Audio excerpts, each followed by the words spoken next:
Yo, what the fuck is going on, everybody? I'm your host, Nick Bachlis. This is the WTF show, winning the flex. Sorry for being late. Just moved my PC setup around, was fixing some stuff, but we're live. We're partying. We're having a great time.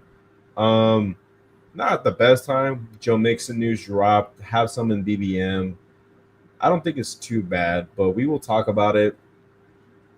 Let me pull Underdog up. Very excited today to do some drafts, talk football, and just have a good time and vibe.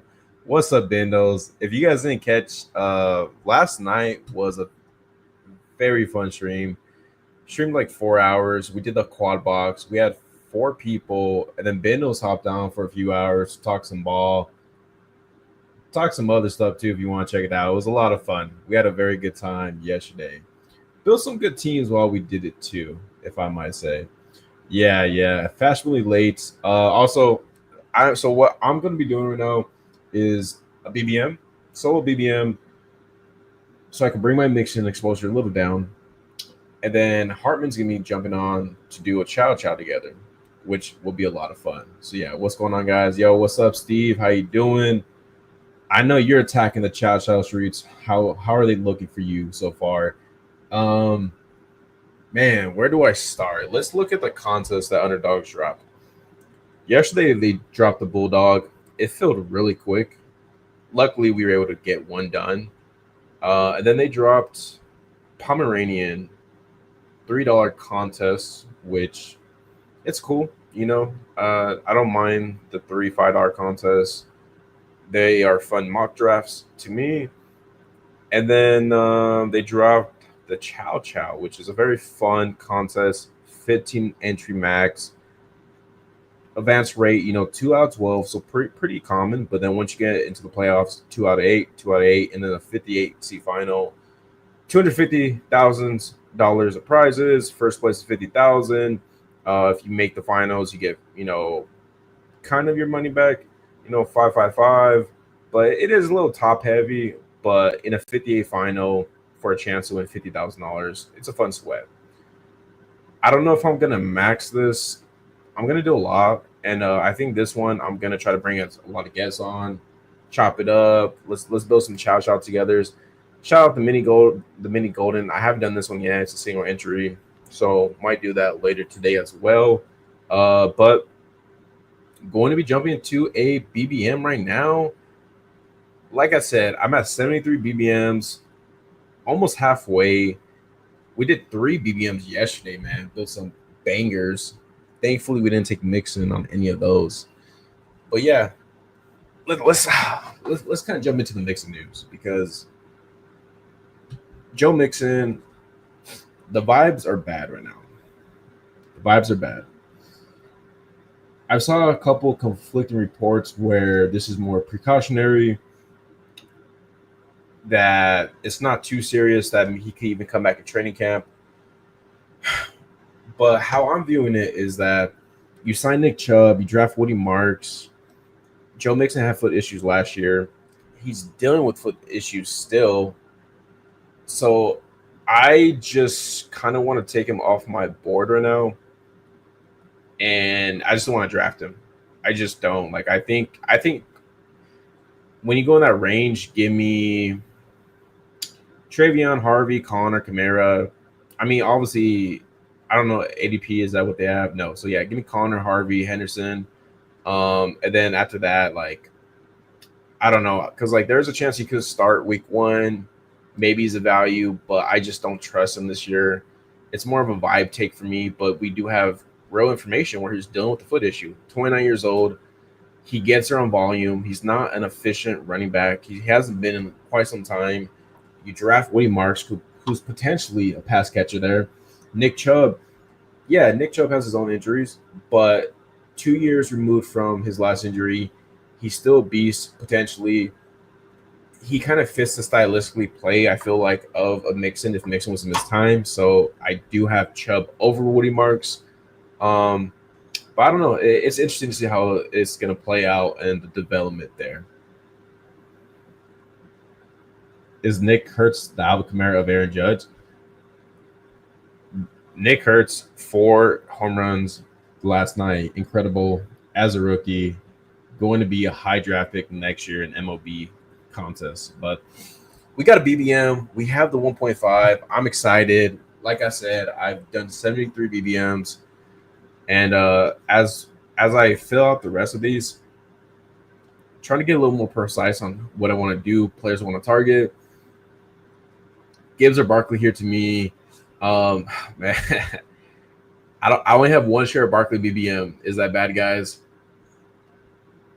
We're gonna continue it. Fuck it. We're going Gibbs. Gibbs over Barkley. What's the mix? What's this mix and talk? The mix and talk is me disappointed that I have 12% Mixon in BBM, but all relatively cheap price. Most of it in the late fifth, 36. So can't complain too much about that. But it's just bad vibes with Mixon right now. There's a chance he's fully healthy week 1 and crushes, but there's a chance that maybe this foot injury lingers. Maybe he gets another surgery. Maybe it's just, they're not going to put much work on him early on. I don't know, but I don't want to draft Mixon unless he falls in like the 7th round. Saquon, my boy. Look. I'm probably gonna have cake in my face this year, if I'm being honest, when it comes to fading Saquon. I know it. Yeah, I don't have a lot of faith in Nick Chubb, but I need to start taking him. I can't get behind Woody Marks. That's how I'm treating it. I don't want to draft Woody Marks right now still, but I do think Nick Chubb is just that guy where he just lucks his way into 3, 4, 5 games where he gets like 20 plus touches.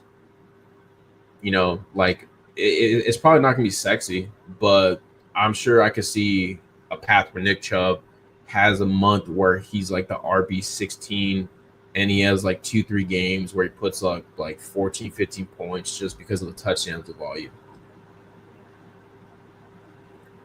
I do wonder though too if maybe the Texans just pass the ball a ton this year. Like maybe you just want to play through the pass catchers. In total points, I'm more interested in Chubb. I don't know about BBM. Yeah, like I'm not going to chase Chubb up. There's guys I like more, but he's on the radar now. Just because it's like maybe he is going to be a potential bell cow if Mixon misses time. Nick Chubb 2 years removed from tearing the shit. How could you fade? And I'll say this, man. If there's one guy who could come back and have a great year, who's been through so much, it's Nick Chubb. Nick Chubb is a beast. He was the closest thing to Derrick Henry in many ways before the injuries took that away from us. For me here, okay, I would have went Bowers. JT, man, I think we're gonna go a high T start here. I just think this is a tear break. I mean, Tyreek is fine. Higgins is fine. Yeah, we'll do JT start. Gibbs and JT.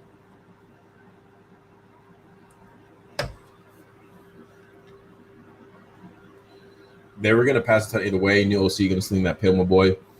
Yeah, man. I think one thing too interesting. I think I heard where Stroud has a lot more command of offensive line and play calling, where last year he wasn't able to. Like last year, he didn't have much control of that. So this year, he has more freedom in the offense to do what he wants to do, which should be fun. Saquon is a world champ, won't be as hungry as a Gibbs. Lions still trying to prove championship type season. Yeah, I don't think there's a good reason to fade Saquon. Like for me, I'm not fading Saquon. My exposures might say differently, but it's more I just like Gibbs more. I think Gibbs will have a season where he gets just like 350 touches and he could average like 24, 25 points per game. Crazy to say after Saquon did, but I just think Gibbs is going to have an Alvin Kamara type of season. And then I want to be a little earlier on that. Interesting range right here. There's a lot of things we could do. I mean, Adams, Marvin, Garrett's fine. I think Adams feels fine as a receiver one on this build. Hampton, man, the steam on Hampton is just crazy. Like you can't even trust to get him in the mid third no more. We'll do Devontae Adams. We'll bet on the offense. Um, I think Garrett Wilson could be a fine receiver this year. I think he's very talented. Garrett Wilson's an extremely talented receiver. It's just every year he seems to disappoint. I like how the targets in with the Los Angeles Rams are consolidate. It's fun. Can't talk. It's a consolidated bet where it's just gonna be Puka and Devontae. They're interesting. I don't know. I think Devontae is a better pick on this build than Garrett. Yo, what's up, Kramer? Welcome in. He says, now I take Chubb if I need a chaperone, not touch it for late season upside, though. I mean, yeah, that's a good point. You want to get those maybe potentially guaranteed touches. Maybe he'll get mixed in with Mixon anyways. Who knows? But one thing for sure is as training camp goes and we get closer to the season, it's going to be easier to identify these late round RB targets for you to go zero RB, for you to go hero RB, or how you want to build it differently. Maybe I should have taken only quarterback there. I don't know. I think I'm fine with Adams there. For my ranks, Ted would be the pick.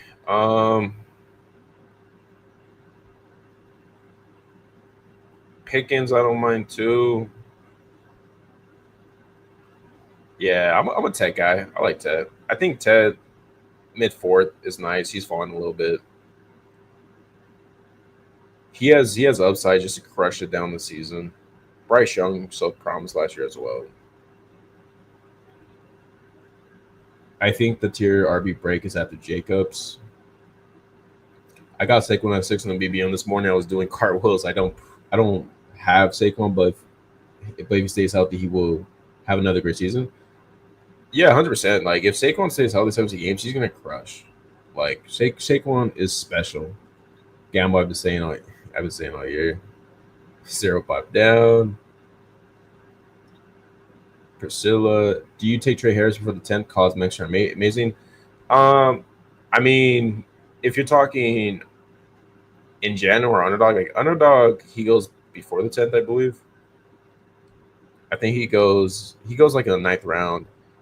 But like in like a regular league, if you believe in him, sure, like you could take him there because like you don't really need him to be so productive early on. But Trey Harris he's an interesting prospect to me. I think he's a lot of fun. Who potentially could be the receiver two for Justin Herbert.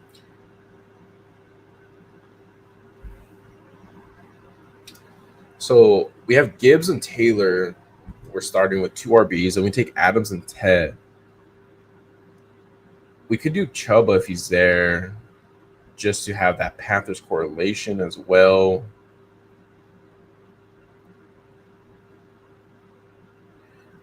Or we could just take like a Ridley or something. I think we'll just go Chuba because we're betting on the Panthers. We're winning the flex. Obviously, need to do that in this channel. Chuba's a weird one where I don't love Chuba. I think like some people love Chuba's value. I don't love Chuba. I just have it's more of a vibe take where it's like I think he's a very good running back. He's efficient, but I do think his around the passing game could come down.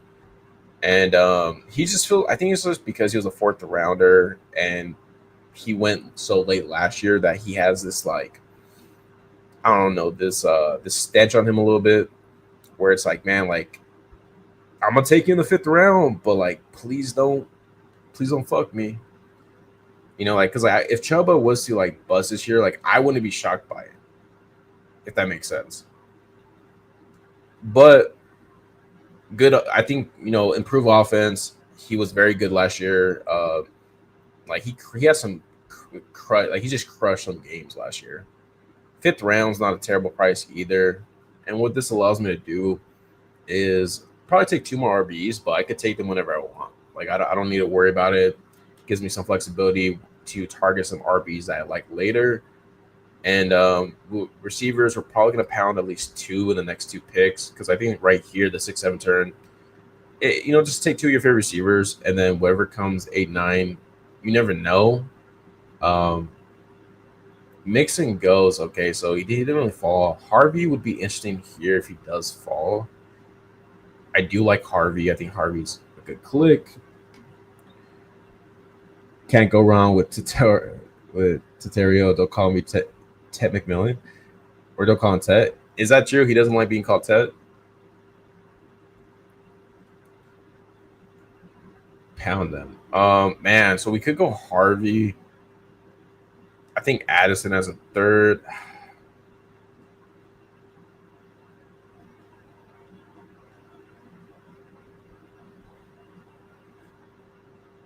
No, let's go. Let's go receiver. Let's go receiver.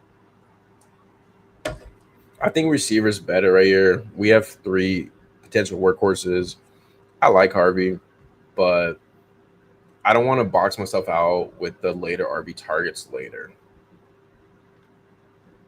Plus, Addison's a good pick. If he wasn't going to get suspended in 3 games, you could argue that he should be going like where Devontae Smith is going or Jalen Waddle.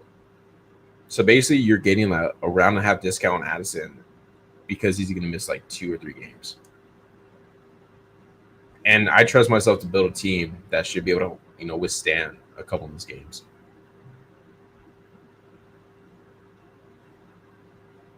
Yo, welcome in. I will never call him T Mac. Is that I don't mind T Mac. I think T Mac's cool.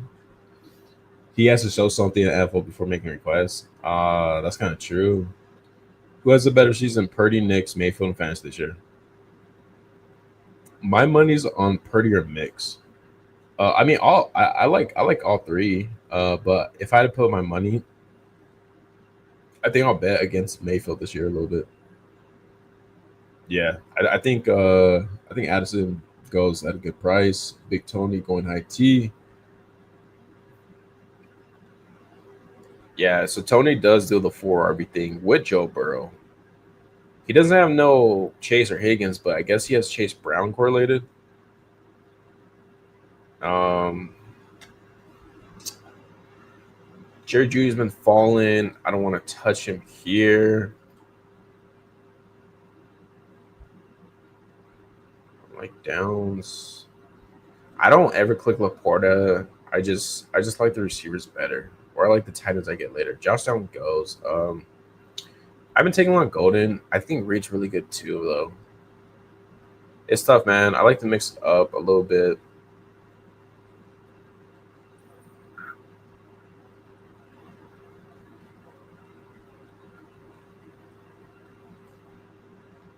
Okay, we get Matthew Golden. Um, I think Matthew Golden could rise more. I think that's the difference with Jaden Reed. Jaden Reed is a good receiver, good metrics, good on tape. He's been fantasy relevant, even though he's been very inconsistent. He could put up 30-point weeks. Matthew Golden could be a bust. He could be nothing.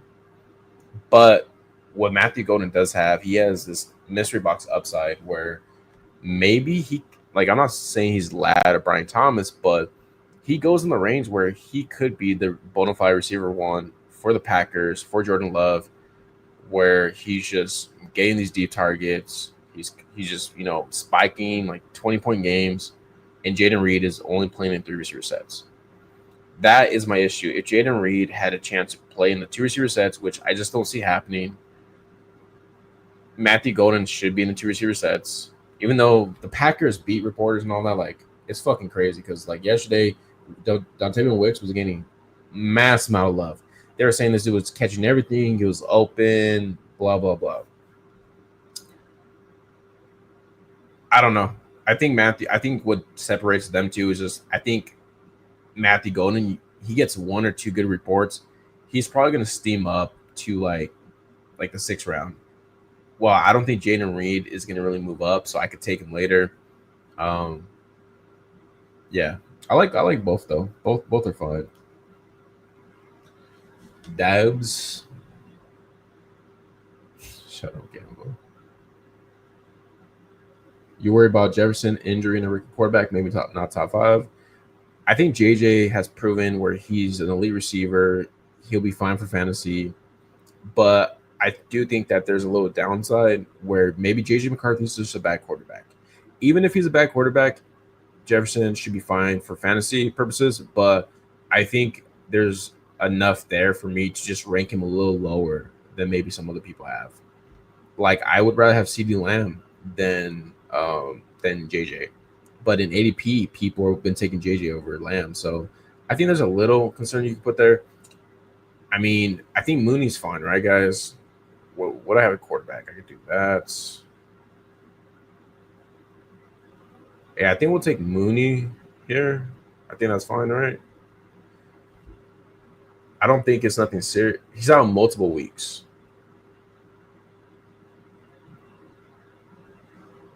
Okay, I mean, if he's only out a few weeks and we're what, like 6 weeks away, I'm fine with that. He should be fully healthy once the season comes. I'll take the discount.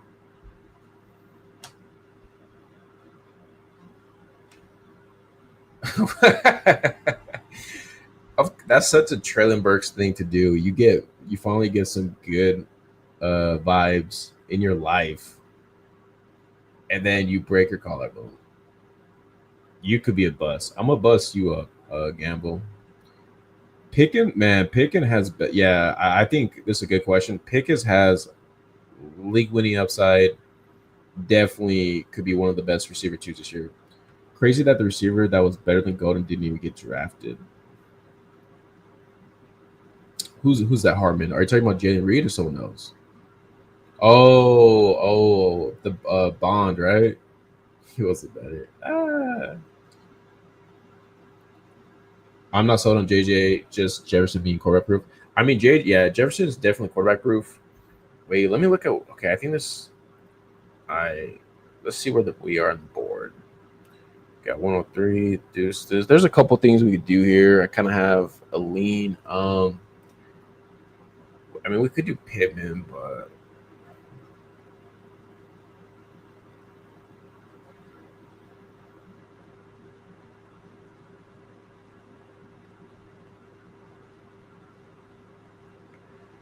okay, let's go Drake May.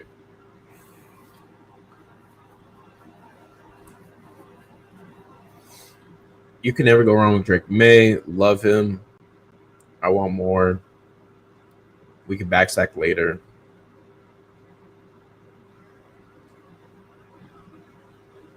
We have JJ. We have Love. We have Michael Penix. See, I didn't need to take Drake May there, but like, who do I want to take? Like, Michael Pittman's fine, but like the RB, like this is just a flat tier to me. It's just one big flat tier.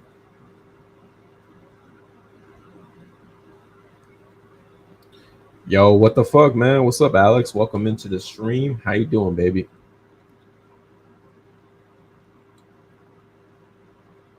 Yeah, Pittman 100% I could have took for sure. Maybe that was a better pick, but there's a couple of receivers I kind of want to just take later. But maybe Pittman. And looking back, maybe Pittman was big. Who knows though? Yeah, JT, my boy. Yeah. I panicked. Look, these 20-second clocks. I panic. If I'm being completely honest, um, so bring back 30-second clocks, guys. I might be a lone wolf here, but bring back the 30-second clocks, especially for people who want to stream these best ball contests and try to engage in chat. But when you have the breakout quarterback of the year, Drake May, who's gonna be top five, like can't complain too much about it. What do I want to do here? What do I want to do here? We have a 1-3-5-1 build.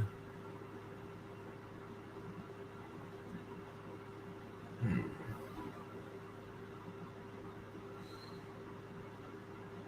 I think we're just gonna push quarterback a little bit more. I think RB we're gonna push a little more. Receiver we're chilling with. Let's go Tyler Warren.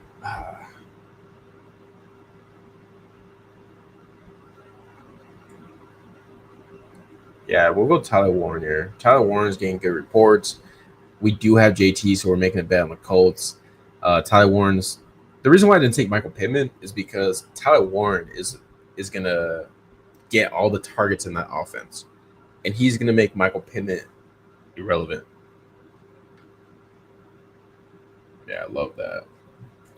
Make all the clocks 50 seconds instead. That would be crazy. Imagine 10 seconds, just 10-second BBMs, bro. That should be a madhouse. Screw these streamers. Let me get some volume, baby. Just have both. Like for BBM, bro. Like just have 20-second, 30-second clocks. Like fuck it. Like I don't see why that would be an issue. Okay, so there's a lot we could do. We have Drake May unstacked, but that's fine. So this guy goes Lovecraft. I love that. Could have done something like that. Um, we have Bryce later. We have Stafford if we want. Shahid's a sick fall. If he falls, I'd think about it.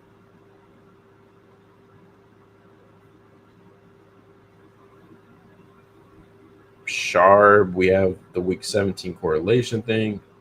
Dude, I mean, look, Shahid's a fun one for me. I mean, receiver 6, spike week guy, good reports. I don't unless he's hurt. Tell me if this guy tore his ACL, but 18 picks past ADP. Yeah, yeah. I mean, I could have took Loveland, but I'm targeting Hunter Henry later, and I think Shahid 18 picks past ADP, spike week guy. I think I just prefer that. I do need more Loveland though. 100% need more Loveland. Who do the Saints play week 17? Not the Raiders. Do they play the Colts? No, they play the Titans, I think. With all this practice, pockets, 100 drafts, and perfect value assessments, what finish in family redraft would be disappointing to you? How you don't have to answer. I mean, honestly, I mean this doesn't change anything at all with redraft. Like my goal in the big time redraft is always to dominate and win, regardless of what I'm doing. But uh, yeah, I mean, if I don't get first, I'm gonna be disappointed. I'll tell you that. Titans, my boy. Yeah, yeah. They do play Titans. I'll say that though about the big time redraft. Whoever could take down Nick Bach, that's like a double trophy right there.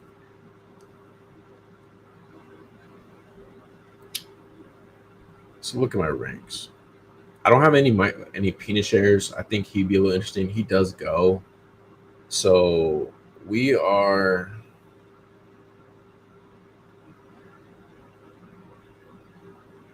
I do want Hunter Henry later. I think he's a good pick. Receivers, we could chill right now a little bit. I think we'll just pull up Bryce Young. So where did Hunter Henry go? 164.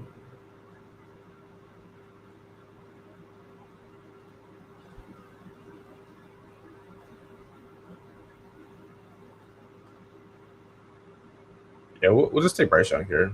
We'll say fuck it. 2 week 14 buys, obviously not great, but I think in this build we're gonna do 3 quarterbacks. We'll target like an A Rich or Daniel Jones later. We could do a Tyler Show. We could do Stafford if we want to as well.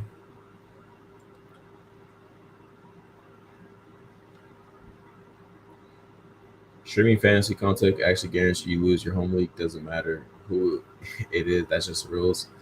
Yeah, that's the sacrifice, man. That's the sacrifice. That's what you pay to the devil. Is like, hey, you wanna try to stream some football, have some fun. You will never win your home league.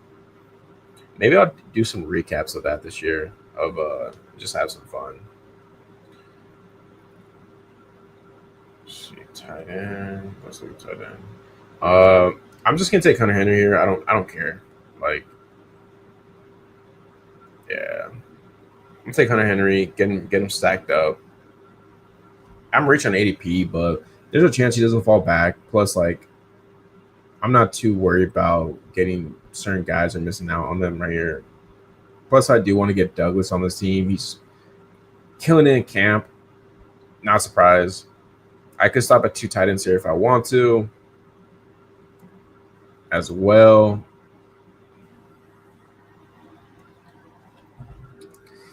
Hey, I'll take it, man. If that means I'm gonna win BBM or fuck it, I'll win the Chow Chow. I'll be Kareem Jr. all day.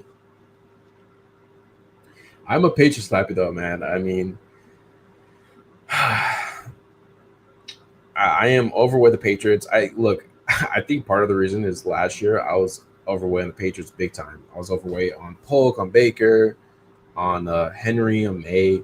Terrible. Like honestly, one of the worst bets you could have made last year was betting on the Patriots. But we're running it back. It's like the price goes lower. Well, we're just scooping it up. We're going double time.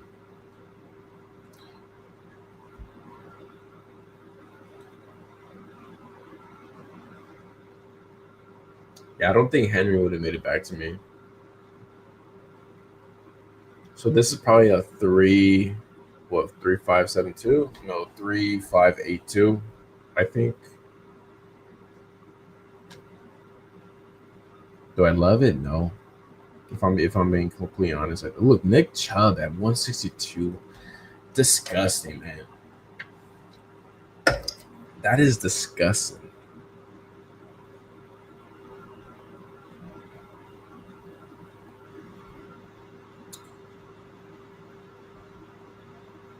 We're gonna pull up. I mean, we could do Leggett and then potentially Douglas, but we'll do Douglas because I just think I'm cool if Adam Thielen falls to me as well. I think he's just maybe a better pick than Leggett in general. Um, yeah.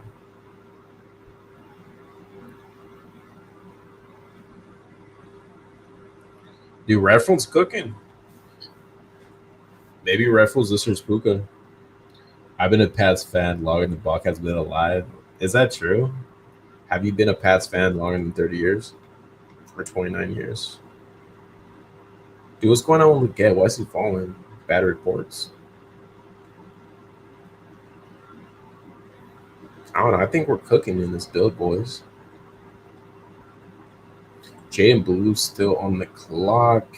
A little interesting there. Are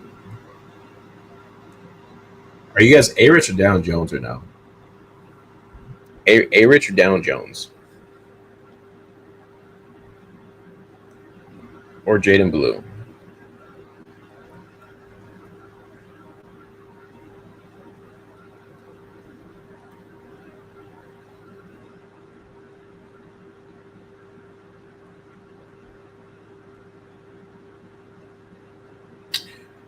We took Jaden Blue. Fuck it.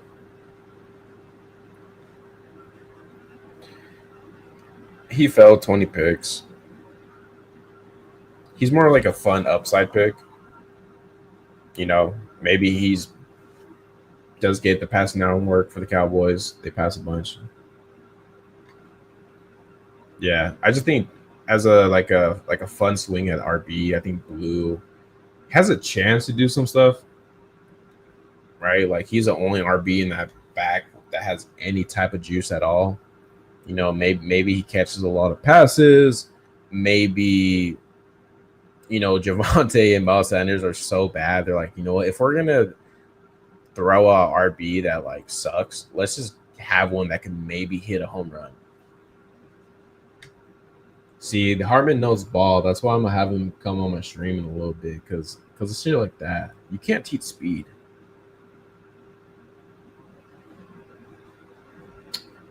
What do you guys think about this team? I don't love it personally, but I think there's some stuff there. You know, RBs I think are good. The receiver room is a weird one. Warren and Hunter Henry I feel okay with at tight end. We have 3 more picks left to do. We do have a Colts bet. I am gonna take a Colt. I think what we're gonna see. I think we're gonna see both A. Rich and Daniel Jones play. I think there's actually a chance that maybe A. Rich is gonna start for the Colts this year. Now I don't love that going forward because then it's like, well, maybe he sucks and then Daniel Jones gets a start and takes over. But there's also the same where Daniel Jones starts and A. Rich. Fuck it, maybe we go 4 quarterbacks. Maybe we just do the Ray Zeddy and take both. Fake for to like Golden. We could take Miles Sanders, get that backfield locked up. Alec Pierce, we could do as well.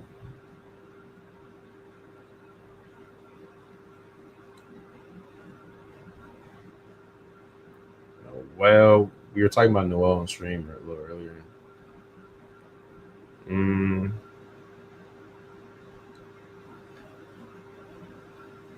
I guess we got Tyler Show them. So Pierce or Noel?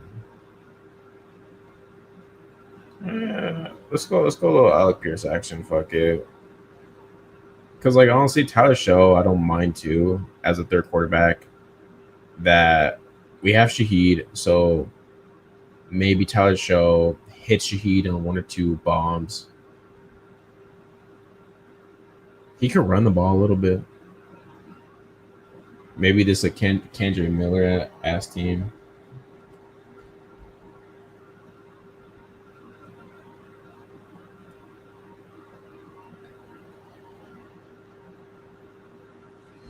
Harmon, if you're a watcher now, you could jump on if you want. Gotta turn the AC down. It's starting to get a little chilly.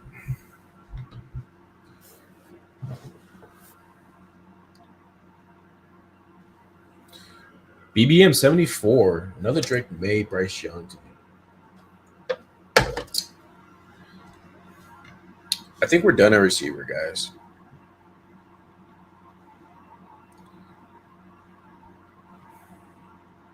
Fuck it. Well, we're riding dirty, guys. We're taking. Oh man, let's take Down Jones. Fuck it. Third QB. We're betting on the Colts big time. A. Rich sucks. Down Jones sucks, but Down Jones is going to be the Russell Wilson for the Colts, where he's just a better quarterback. This offense is going to be more functional with Down Jones. And the thing with Down Jones, I'll say, is that he's been on some of the worst teams in the NFL. Terrible O-line, terrible pass catchers. And A. Rich, I don't want to bet on A. Rich, man. Last year, when you take yourself out of a game because you're tired, that's such a pussy move. That's such a pussy move to do, man. Like, there's no other NFL quarterback that I've ever seen where he had to take himself out of the game because he was tired. A. Rich is Trey Lance. Will I have some A. Rich? Sure. I might sprinkle him at the end of my draft sometimes. But Down Jones, I think, does have a legit chance to just be the quarterback, be a top 15, 16 quarterback, be functional. And also this offense, like JT, Pierce, and Warren, if you want fantasy relevance from them, Pierce not so much. Pierce, you do prefer A-Rich, but Down Jones actually isn't terrible with the deep ball. Last year he was, but he has some good data from Fantasy Points data where his deep ball is actually not that bad. He just doesn't throw that much. But yeah, I think if like JT to hit his, I don't know. I just think that Down Jones is the quarterback you want. I'm making the bet with the Colts. Don't need to take Down Jones, but it just kind of adds to the bet more. Yeah. I mean, it's a pussy move, man. How do you take yourself out the game? One more RB. Do Kendrick, Brooks, tight end. We do Sanders third if we want.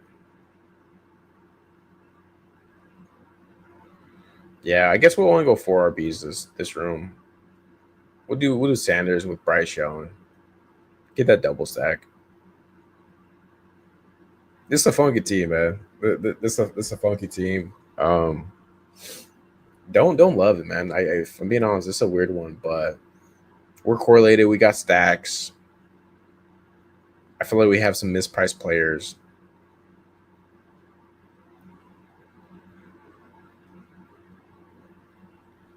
Yeah, we'll see. Gonna let me message Hartman right now and tell him to come on. And if anyone's interested in doing a chow chow, we are gonna be doing a chow chow, man.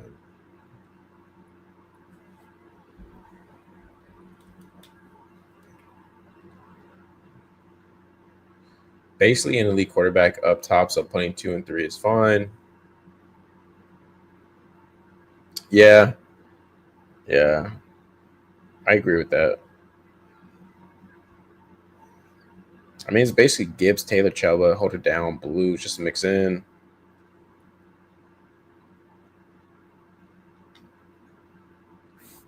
Oh shit! Hey, yeah, handles Hartman. Good luck with that. Let me tweet this out too. Let me see what we got cooking.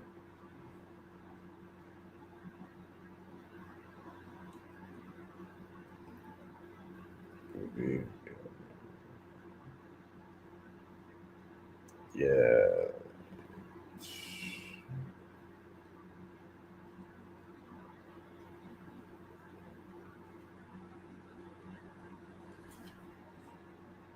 It's so weird doing when I'm on Twitter on my desktop because I use my phone so much. I feel like a newbie.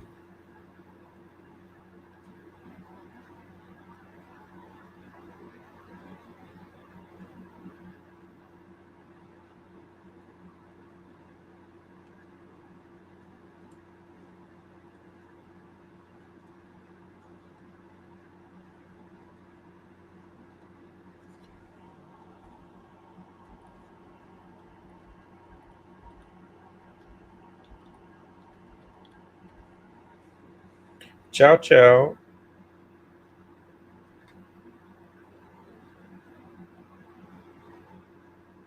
Yes, sir. So yeah, I mean, this is a team three, a little 3-4-8-3 action. Drake May, Bryce Young, Down Jones, Gibbs, Taylor, Chuba, Blue, Adams, Ted, Addison, Golden, Mooney, Shaheed, Douglas, and Alec Pierce, Warren, Henry, Sanders. The tight room's fun. The receiver room's fun. RB room, shout out Gibbs and Taylor to have some historic seasons.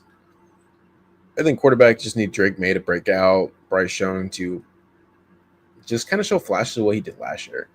And then Down Jones, man. Down Jones, it's a risky bet. Like I don't want to be too overweight on Down Jones. I think in BBM I'm at like 10% Daniel or 11. I think I'll probably want to have that around 8%.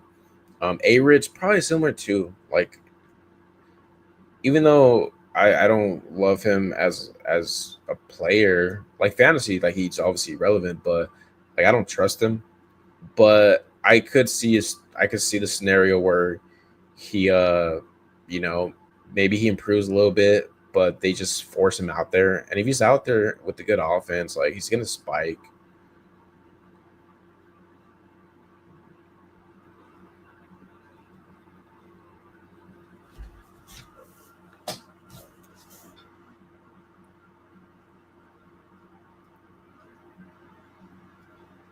And right now there's a bunch of news probably which one does he like? Uh and get fruit and the ice cream sandwich he likes to, you know. Yeah, you good, Harmon. Take your time. Let me just look at my BBM exposures and glaze over them. We've done 335 drafts.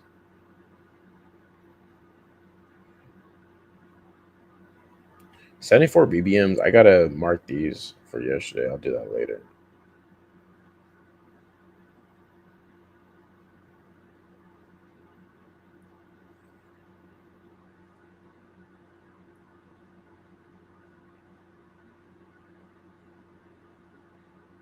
So, like a couple players I'm trying to up my exposure to is like the rookie RBs like Henderson, Harvey, Hampton. I do wish I had like 20% Hampton when he was going like the fourth and sometimes fifth. I feel really good about my RBs exposures. I feel pretty good about right now. Having equity in love having equity in that portfolio point. Yes, sir. You got a part of this portfolio, man. Potentially $2 million. Can't complain about that. See Joe Mixon right here, 12.2% BBM. I'm probably not going to touch him at all no more. I think I'm just going to trust my gut and be out on him going forward.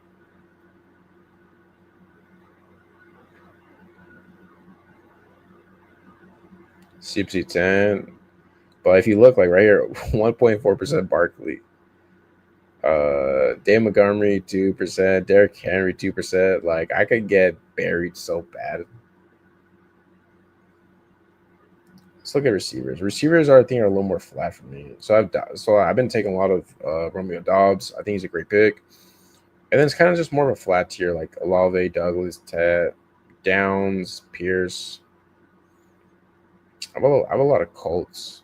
Golden, Nico, Wicks.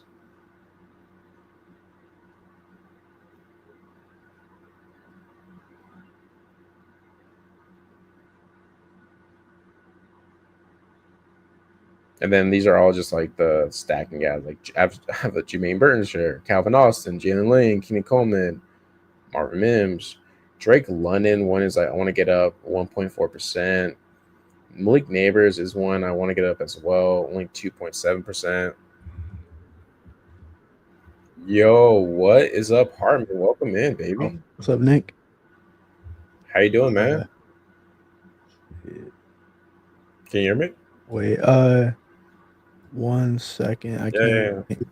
Let me reconnect my headphones. Yeah, do your thing, man. Do your thing. Sorry about that. No, you're good, bro. Yeah, take your time. I'll put you. All good.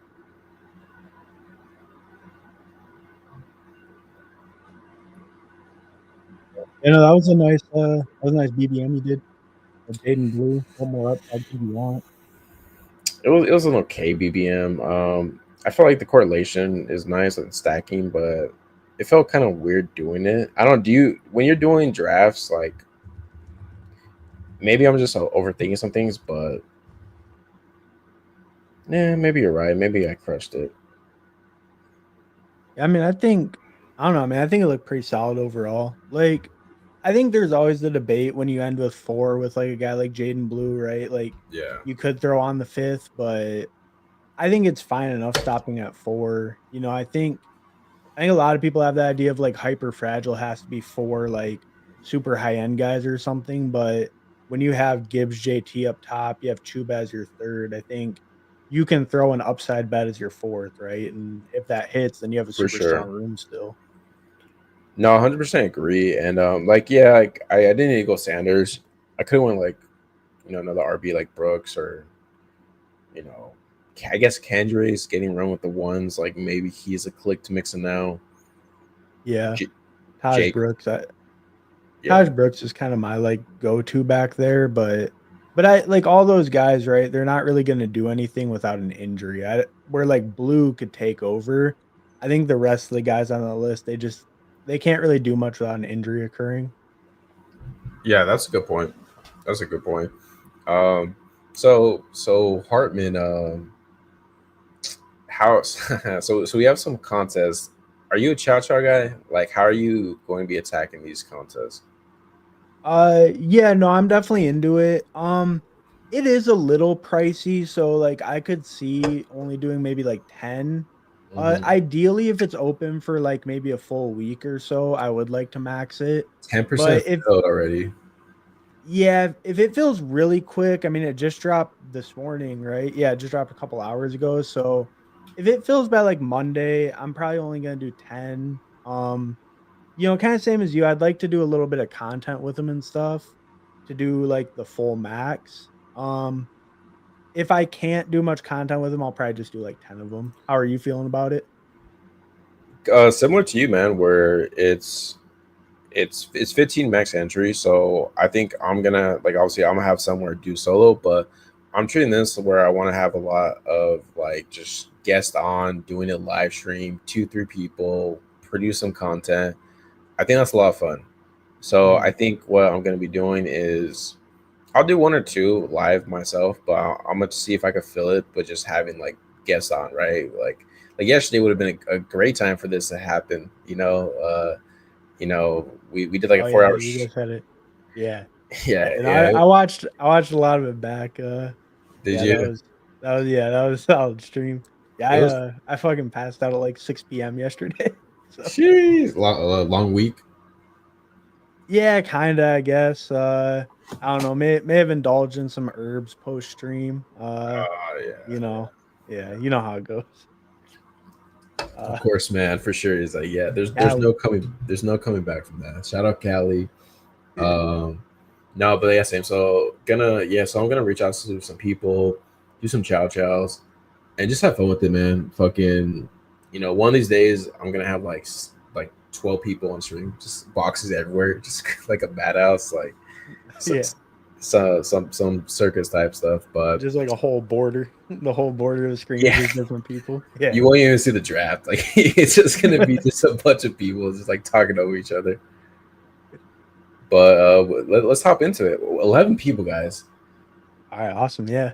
Anyone 11 wants to hop in? people. If you guys want to draft a Chow Chow on live with me and Hartman, come, come on, join. Like we're down to take your money. Yeah. Yeah, and like I see Steve in the chat. I would bet that he's probably maxing it. Um I would bet he's probably a maxer. You know, Zero probably is a Chow Chow maxer, I'd imagine. Yeah, I think Um Zero does mess with the Chow Chows for sure. Um, I think I think anyone that's playing, you know, heavier volume in advance rate like this, like I think anyone playing heavier volume is pretty much going to be into this tournament, right? It's just a better structure than the primary tournaments. yeah, I think like the 2 out of 12 is similar, but once you get into the playoff pods with like 2 out of 8, you feel good about your chances a lot more compared to puppies, BBMs, and also I think the 58 final is sweet too. Yeah, yeah, because like, you know, week 17 is like if you can fit it in, it's still cool to add in, but like you don't even need to worry about it near as much in a small final like this, right? Or like the whole being unique, stuff like that. I think all that's kind of less important with just such a small field for this contest. Yeah, you don't need to be too giga galaxy brain, right? Mhm. Like flipping the board too much, like because if you get in the final with 58, like I mean, obviously you want stacks, but like it doesn't. You don't need it to hit the total nut outcome compared to a contest where it's BBM. What is it? It's 500 and what 83 people or something like that, I think it's like or five. yeah, 539. 539. Yeah, yeah. Like in the contests like that, like the overlaps of teams are there. Like, but in the 58 finals, you could have where, uh, let's just say two in was like, this year's Bucky Irving. In the BBM, like, what, like 300 at 400, you're gonna have that. But in a Chow Chow, it's not gonna be the same percent wise, probably. But you know what I mean. Right, right. But you might be only be up against 5 Bucky teams or whatever, for example, right? Where you're gonna be different enough, you don't have to like force being different than them. Mm-hmm. I do think like so one thing I did last year in this tournament, and it worked out horribly, but I'm gonna probably do a similar strategy. Is some of the guys I really wanted more exposure on, maybe that were risers.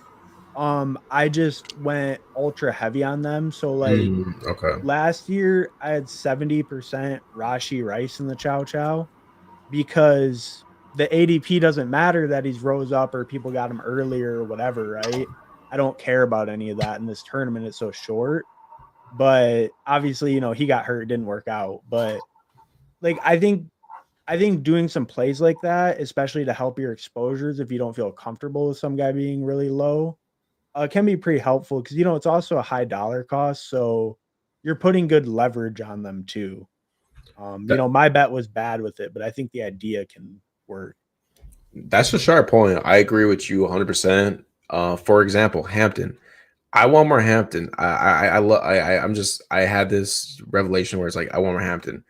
Dude's going at the 2-3 turn now, so it's like okay, yeah, I could still take Hampton BM, but like in a time box where his ADP doesn't matter at all, I could afford to be a little more overweight without maybe it burning me. Right. So I think that's a great point. Like target guys that because like when you're drafting all off season, you go through ebbs and flows on like certain players' takes, and it's kind of like a vibe check as well. So it's like, I was on player X 2 months ago. Now I'm not. Now I'm on this new player that goes around the same range. Let me just, get overweight in a contest like this. So it's a great point. Yeah, I think 10 is sharp for sure. I'll probably throw in some slows later this week for Chow Chow. I'm trying to get my volume up on DK and drafters though. Yeah, Zero's he's maxing like every site whenever I see it in the Discord. Let's go, Steve, man. I mean, Steve's in it. I'm sure we got some sharps in this. I'm down to split fantasy fitness into. Oh, go ahead. Sorry. No, you're good, man. Yeah, I agree. Like, I think this is a fun contest. Just kind of like have some guests on, split it. Good luck, man. Let's go. Let's get it, baby. I'm down here in Discord. Oh, Fans Fitness says, hey, let's connect and do one. Yeah, add him on Discord. Zero's a great guest. Harmon, you ready? You ready for the chow chow? I'm excited for this. Oh yeah. No, I mean I'm pretty hyped up for this contest in general. I was a little curious since you mentioned it was Zero. You don't play any drafters or DK, right? Or do you play some? Who, me? Yeah, you. Nah. I'm strictly underdog right now. It's just I just can't. I just don't enjoy it. Like the drafters and DK, the UI to me it's not that. This is not there for me. Okay. See, I like drafters. I hate DK, but I actually kind of like drafters. I'm gonna do. I saw. Well, I think Steve posted or something that they were doing a promo this weekend. It was like draft 5 get 1 free for their main contest. So might try to rip those this weekend, but UD dropping this kind of makes it tough. Yeah, man. Drafters I do prefer more than DK. And I do like just changing up if it's like the total point contest for all year. I think that's fun. And then shout out drafters because the promos, like they're always doing promos. Yeah, no, they do promos like all summer that are pretty good. I mean, but it just kind of makes sense. They just don't really have the market share like a UD or DK does. No, but I'm sure they're gonna. I mean, they'll never be underdog probably, but I'm sure they're gonna, get more popular as the years goes on. Yeah, and they're a cool side. I don't know. You can build some pretty good teams over there. Yeah. So we got the 4 spot. Alex, I'm like 50-50 if I'm maxing it. I'm probably gonna do at least 10, and then just depending on for content purposes, could max it. But probably around like 10 to 15. And we have Steve in this. I know we have Fantasy Fitness in this as well. I think this is him actually at the 1.1. If you are in this too, chat it up with us. Yeah, definitely. 1.4, Harmon. Man. So are you doing much different than like a BBM when you're drafting these, or kind of same view, or No, I mean it's pretty similar, but like I said, I don't try to force to get unique. Like I'm more just okay, if I think this is the best player, let me take him. I'm not gonna prioritize stacks as strong, but still on my stacks. But I think for the most part, it's pretty similar. What about you? I think the only, we can make this pick quick and then. So with JJ hurt, does that bother you at all right now, or he goes? So it's for me, Bijan Gibbs. I think Bijan or Gibbs for me. Yeah, I'm fine with either. Not Barkley. No, just yeah, not Saquon. I mean, Bijan's the top ADP. Let's just get the value. Yeah. he's one where it's like I don't have much Bijan and BBM, so like to get him, I have 50% Gibbs and BBM, but like 4% Bijan. So like in this contest, I like let me get my Bijan up. Right, right. Yeah, and like I was just gonna say in this contest, like maybe the only thing would be I want to be a little bit more advance rate minded, so maybe a Mhm. little bit heavier on RB, always picking the third QB even on stacked. Because if you look at the advance rates, the first round is the hardest by far. Yeah. Um, so like I think that's the only thing I maybe change where like I really like getting Bijan there. Obviously the receivers all kind of went, but I think it's really similar. It's just maybe I'm always taking a third QB. I'm maybe putting a little heavier emphasis on RB just for that kind of first round mentality. It gives me bullets into week 15 as I can. That's a sharp point where I do think you want to win the flex more with this, right? With the RBs. Mhm. So RBs do take a little bump up. I would say even going like an elite quarterback or tight end bumps up a little bit too because if you're like I mean, do you well because you say you take three quarterback, are you doing that with the elite quarterbacks as well? So I think elite quarterback can be good in this format, and I think I probably would take a third. I would just do lower capital in this. But I Interesting. actually think elite tight end might not be the best in this because I feel like they're kind of more playoff week like helpers where they can give you the spike, but over the course of the season they usually get performed like similarly with later guys kind of where you can get like free tight ends a little later. From a So advance rate standpoint, right? right, like elite tight ends usually have a little bit lower advance rate for their capital. Yeah. They're more like playoff hammer. So I think I tend to stay away from them a little bit more, but I'm still open. Like if we got Bowers here, I would obviously still be open to that. I'm not gonna like pass value because of it, but So like yeah, okay, Bowers go. So is this Tyreek for you? Is it do you pull up a Brown, Bucky? I'd probably either be Tyreek or Bucky. T is fine too. Any of those three, I guess, unless you really like someone else. No, I don't like this range feels a little flat, but I guess Yeah, let's take I guess Tyreek Hill probably just the right pick there. If yeah, I really have a tough time in that range too. They all feel really similar. I think like I was actually kind of surprised JT must have went kind of early. 'Cause I like him a kind of a tier above, like with Bowers and Lad. yeah, JT went to Steve at Oh, 17. So I mean he's a sharp drafter. So there you go. at this next turn, let me go to ADP. I would say I don't think man. I mean, I don't know how you feel about Chase Brown, Higgins, McBride. I'm cool with pulling Hampton all the way up here as well. Elite quarterback. I'm cool with Allen, Jaden Daniels.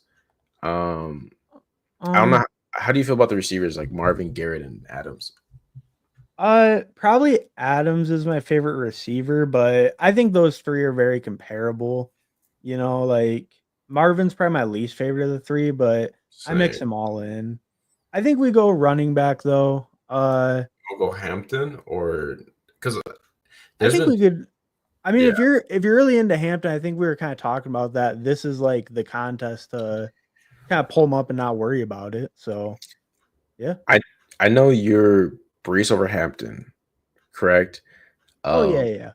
but have you seen the kind of the reports today just about Brandon Allen's looking like amazing and Brees Hall is struggling a little bit. Oh yeah. Well, Brees Hall like dropped a pass and fumbled or something like that. Fumble. Yeah, I mean that's Yeah. not that big of a deal, but it just kind of it's kind of I think it's more of a narrative of maybe there is a chance this is a committee, and Mhm. if that is true on a terrible offense, it's just that's no bueno. Yeah, I think that's pretty fair. I I guess I'm just a believer that like Brees Hall's talent will win out, but I do think that that's fair if you're a believer in Braylon Allen. I mean, I'm overweight Braylon Allen as well, and Brees Hall. So like, I just think they're going to be a very, very run heavy team.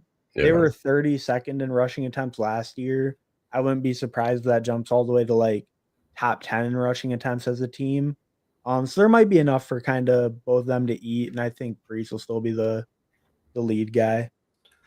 Yeah, I still draft Hall too. Like at that 3-4 turn, it feels nice when he falls there. It's Mhm. just taking him over Kyron and Hampton to me. I think I have both those guys ahead of Hall. The Kyron one that we could look back on Kyron and be like, because if Kyron gets a contract extension, man, how high is he gonna go up? Doesn't mean that you should be drafting him, but like if Kyron gets a contract extension, like he's probably a 2-3 turn. Yeah, and I get to like taking Kyron over Brees because like I'm Brees over Kyron even, but like I think the thing is I don't think Kyron's a good NFL player, but if he gets 350 touches, 90% of the work like he has been getting, then he's a smash, right? It's just and like you said, if he gets the extension, that's kind of like a sign that maybe he will be getting that big workload again. Um, Yeah, you because know, it's either because Hunter is getting drafted. You know, it's like okay, if you're against Kyron, you're saying that they want to use him less and use Hunter more because they want explosibility. But then if you give Kyron like out like a 3 year 55, 60 million deal, you're like, okay, this is the workhorse. Like he's gonna have the same role he's had the last 2 years. right, exactly. Yeah, and like I get why. Yeah, I mean I get the case for Kyron. It makes sense. Um, so I mean I probably like J Moore Pickens the most other receivers as well. Walker would be fine too. What are you leaning? I think Pickens, man. Let, All right. let's let's do Pickens. I mean, he's only gonna steam up probably, huh? Yeah, I mean Pickens is like one of my highest owned he's my highest owned receiver in this range for sure. And JMO I'm overweight too. Like I'm all in on Dallas passing attack. I think they're gonna be so pass heavy. And like under Schottenheimer, their rate of play has been so high every year. I think with him as the head coach, it's gonna stay right up there, top 5 pace of play. And if Dak's healthy, he's probably gonna throw 600 plus passes. Yeah, Maybe even more Pickens. feet. Yeah, yeah, I love it, man. I think Pickens could definitely smash this year, and the comp to T Higgins just feels too just it just fits at home. Oh yeah. T. Higgins and Pittman, yeah. Yeah, and just kind of like I don't know. I really think Pickens is being undervalued. Like just because Dallas, their wide receiver twos have sucked for so long, it's like you look at like Amari and Lamb wasn't nearly the player he was. Like they were putting up both over a K, both like top seasons. He could So outscore Garrett Wilson in the third. He could outscore Adams. He could like Pickens. You could argue be a third rounder. Um, I mean, JMO, I you want to think do just JMO? JMO, yeah. Yeah, Yeah. just JMO, right? Easy. What you know what I like about this team that we have is we're betting on really good offenses. You know, like Yeah. Yeah. I And mean, kind of ascending ones for like Atlanta, right? It's not confirmed, but they're all young ascending guys and stuff too. Yeah. yeah. Yeah, this is a fun start. We got our two workhorses. We have three fun receivers. If Tyreek Hill could be the Tyreek we saw 2 years ago, this team is just ahead of everybody in this pod right now. Yeah. Yeah, and I mean, I think that feels like a pretty nice start. We feel solid at both positions. And yeah, I mean that JMO value that feels great. Like you don't hardly see him even going at the 4 or 5 turn anymore. Like to get him in the fifth, that feels great. Yeah, I mean I took JMO like early fourth, mid fourth, but if you give me here in the fifth, like thank you and please, like that feels like a gift. Oh yeah. Yeah, and I think it did work out pretty good too that like 2 of the first 3 we went running back because you kind of look like Walker and Chuba went in the 4th round, like near the end. James Cook went at the 3-4 turn. Like you see him getting pulled up a little bit. So getting that early RB production on here feels pretty good with how the room's going too. Yeah, because like one of the arguments, people will make, including myself, is like, okay, give me a CD Lamb early because then the RBs are better. But this is a way where we showed where we went RB early, but we still have a receiver room where we feel really confident about. Right, exactly. Yeah. Yeah, and I mean, I feel great with those their first 3. Yeah, me too, What's up, man. James? What's up, Who Hames? How you doing? How you doing, baby? Are you getting into the Chow Chow streets at all this weekend? So Do are you? So we have some Joe Mixon news. Are you in, out? Are you buying the dip?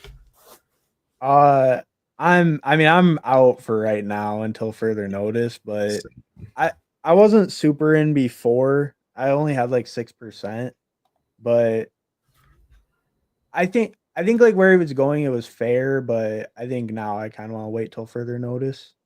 Yeah, no, I agree. Man, if Addison falls, do we do that? Just have a little week 17 correlation. Debo, I'm fine with Rick Pearsall. Uh, cool with that Um, as well. I think we go Addison unless you're thinking we want to go a running back, and if we The go running, Addison, we probably double tap receiver. the only RB is like we could do David Montgomery, but I don't love that. Pacheco. Okay, let's go Addison then. And I think probably double tap receiver is going to be the move, but we'll see what comes back for sure. Yeah, are you in on David Montgomery this year? I'm okay with him. He's like maybe I'll take him a little bit over Field because I do think his production's kind of undervalued. I think the center retiring hurts him more than any other player on the team though. Agree. So I think for his role with how good the offense is, I think he's a little underpriced, but I don't want to get too crazy in case they kind of regress as a whole. Yeah, my thing with David Montgomery is I think he's a fine pick, but he's one of like when you talk about players that benefit when the team is leading, David Montgomery was number one last year. Where when they're leading, he's getting those carries, he's in the game. But when they're trailing, Jahmyr Gibbs is the guy in that game. And I do think that if the Lions take a step back this year and the offense line's a little worse, I don't think that hurts Gibbs really. But I think David Montgomery is the one that's going to suffer from that the most. Oh yeah, definitely. I think he's gonna lose the most from that center retiring from Ragnar retiring.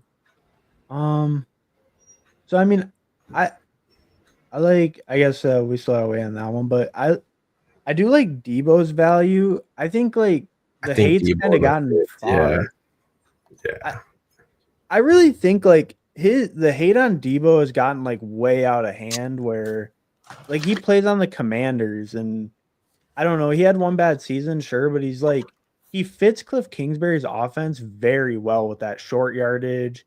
Cliff Kingsbury gives receivers designed runs who are, they're not Debo. They're like little guys who shouldn't even be doing that. And I just think Debo in that offense, the screen passes, the runs he'll get. I think Kingsbury's going to use him a ton, especially in the red zone. And like, wasn't Debo doing okay before he had the illness? Like, I'm Um, I'm looking right now at his game log. Week 1, 9 targets, 5 for 54, ran for a touchdown. Week 2, 10 targets, 8 for 110. He was a receiver 12, receiver 20. He misses the third game and then kind of was inconsistent after that. But yeah, I don't know. I think you're right. I think the Debo hate is kind of silly a little bit. Where if he's fully healthy and motivated, yeah, like there's no one else. Like there's no one else on that team besides Terry McLaurin that it should be getting touches really. Like right. Ertz is fine, but like Debo, he just brings a skill set that's way different than anyone on the team. Right. And I think especially like you said, like at receiver, there's no talent on that team outside of Terry. So like, you're getting one of Jaden Daniels' top targets, presumed at least in the 7th round. It seems so cheap. And a guy that's been a top 3 receiver in fantasy before, and like you said, he had that injury last year, but early in the season he looked okay. I think too, kind of with a guy like Debo, like it's like fat Debo and he questions motivation. Like maybe a new team, new system will he might have that hot year and then suck next year, but he has that hot year where he was actually training hard. I That's more know. fun. Oh man, this is a tricky range. I mean Pittman. Do you want to Uh, pull a tight end up? I'd go Pittman or Warren if it. Let's do Warren, right? Okay, yeah, either's fine though. I'm cool with either. Let's do. Um, I think Warren's the right pick here, just because third RB. We want to get. I think Warren's a guaranteed role all year. Like Warren's like the Michael Pittman of RBs. yeah, and like, yeah, I know in a way, kind You of know, like, you know what I mean? Like he's just like, he's there. He's like there. He'll get some touches. he'll get some points, but Yeah. but Michael Pittman doesn't have an out of being a league winner. I think Jalen Warren kind of has an out in case Caleb Johnson fucks up the job. Yeah, no, I think so too. And like, I think with Caleb Johnson, I'm decently in on Caleb Johnson, but I think we also got to remember he's a late third round pick who, like, didn't have a crazy pass catching role in college. He was pretty efficient, but he played in arguably like the best system in all of college. I Yeah. don't think Caleb Johnson is this like guaranteed hit where at least Warren, we've seen him good in pass pro. They got Rodgers now. He'll probably want good pass pro. He's been explosive before. We'll kind of see if that comes back, but Do you want to take Dak here to get the stack? Because this well, probably be a third quarterback build, or well, we can, but Lamb went before us, right? I mean, we can take Dak here though. or I'm who? fine with Or that. I mean, I'm cool pushing just who do you like? Uh, Trey Harris, uh, Keenan. Trey Harris and Keon are cool, but I get what you're saying. We couldn't just take Dak if you want. I say just take Just Dak. secure it. I Yeah. just, in my opinion, there's like if you look at these players, is there anyone that you're like, I want this guy on my team? Yeah, no, it is a fair point where you're like, oh well, Dak will probably come back, but it's like, yeah, come back for what? Like, is it even worth the It's the like same I like players. I like Keon probably and like Trey Harris, but like we have pretty strong receivers and we can find upside shots in the next round. Like maybe they're a little thinner, but our receivers are good. If we had bad receivers, maybe I would have pushed for it more or like one less receiver.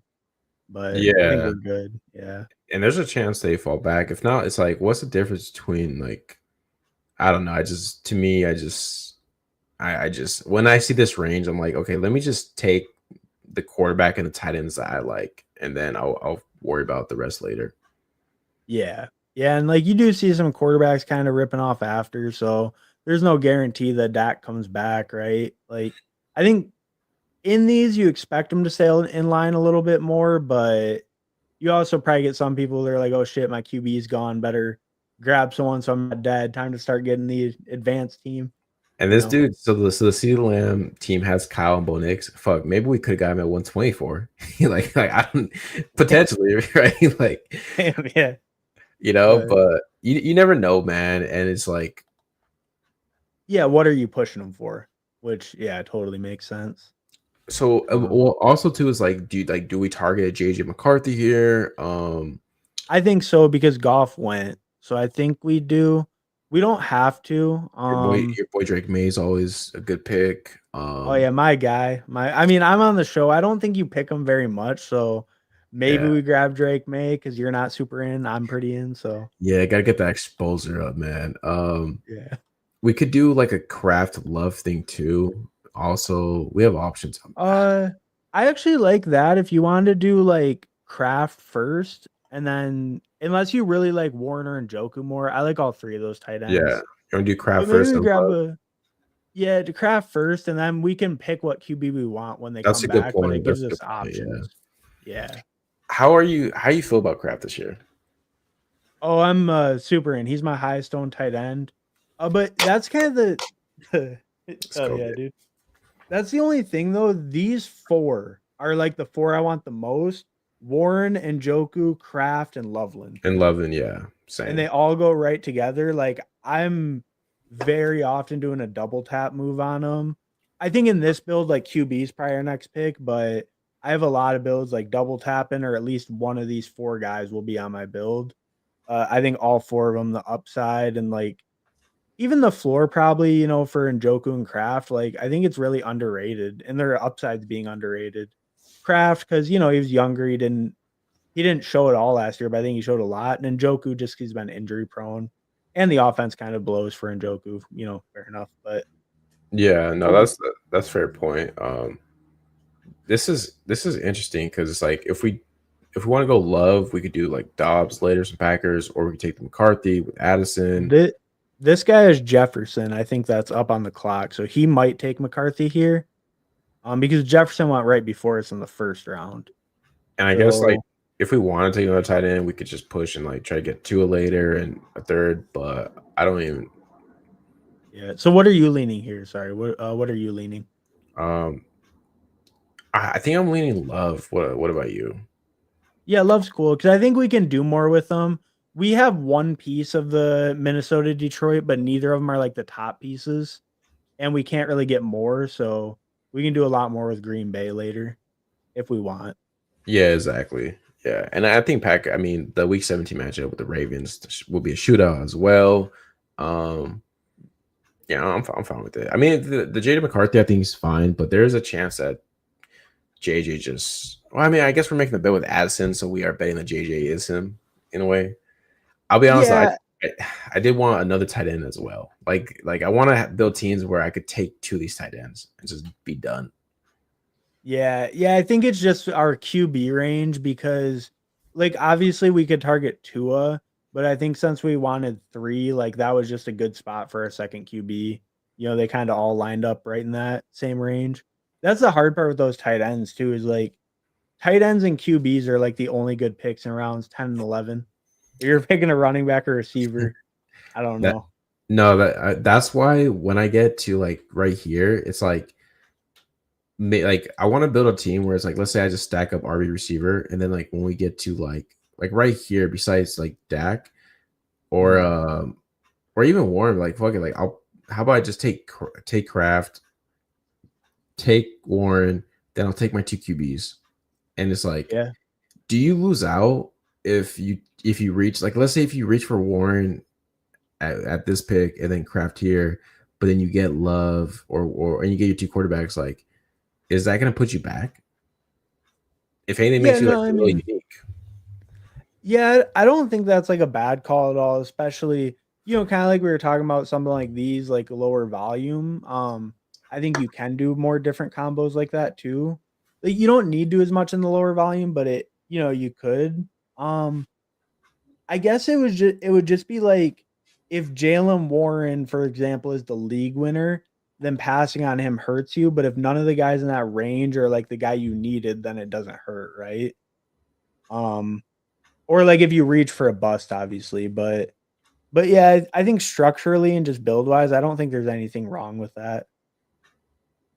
Yeah, like if there's players that you think are league winners, like obviously it doesn't make sense, but it's like more probably in the range of like, I guess like the Coleman, Shaheed, and then the RBs. Like once you get past Warren, it's like Tracy, Cam, Scatterboo, Dobbins. It's like just take whoever you want there. Take your tight ends. Take your Yeah, quarterback. like any of those running backs could be pretty bad picks. Like they're not clear 1As or anything. They need an injury to be like a 1A or to be the Mhm. lead guy. Yeah, so we could do Tua. Is there an RB receiver that you like here? I'd probably just go Tua. Probably my favorite receivers like Tillman. I don't like most of the guys in this range though.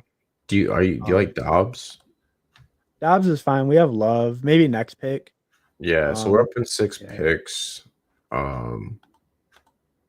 Not I not mean, fuck, like, not fuck no.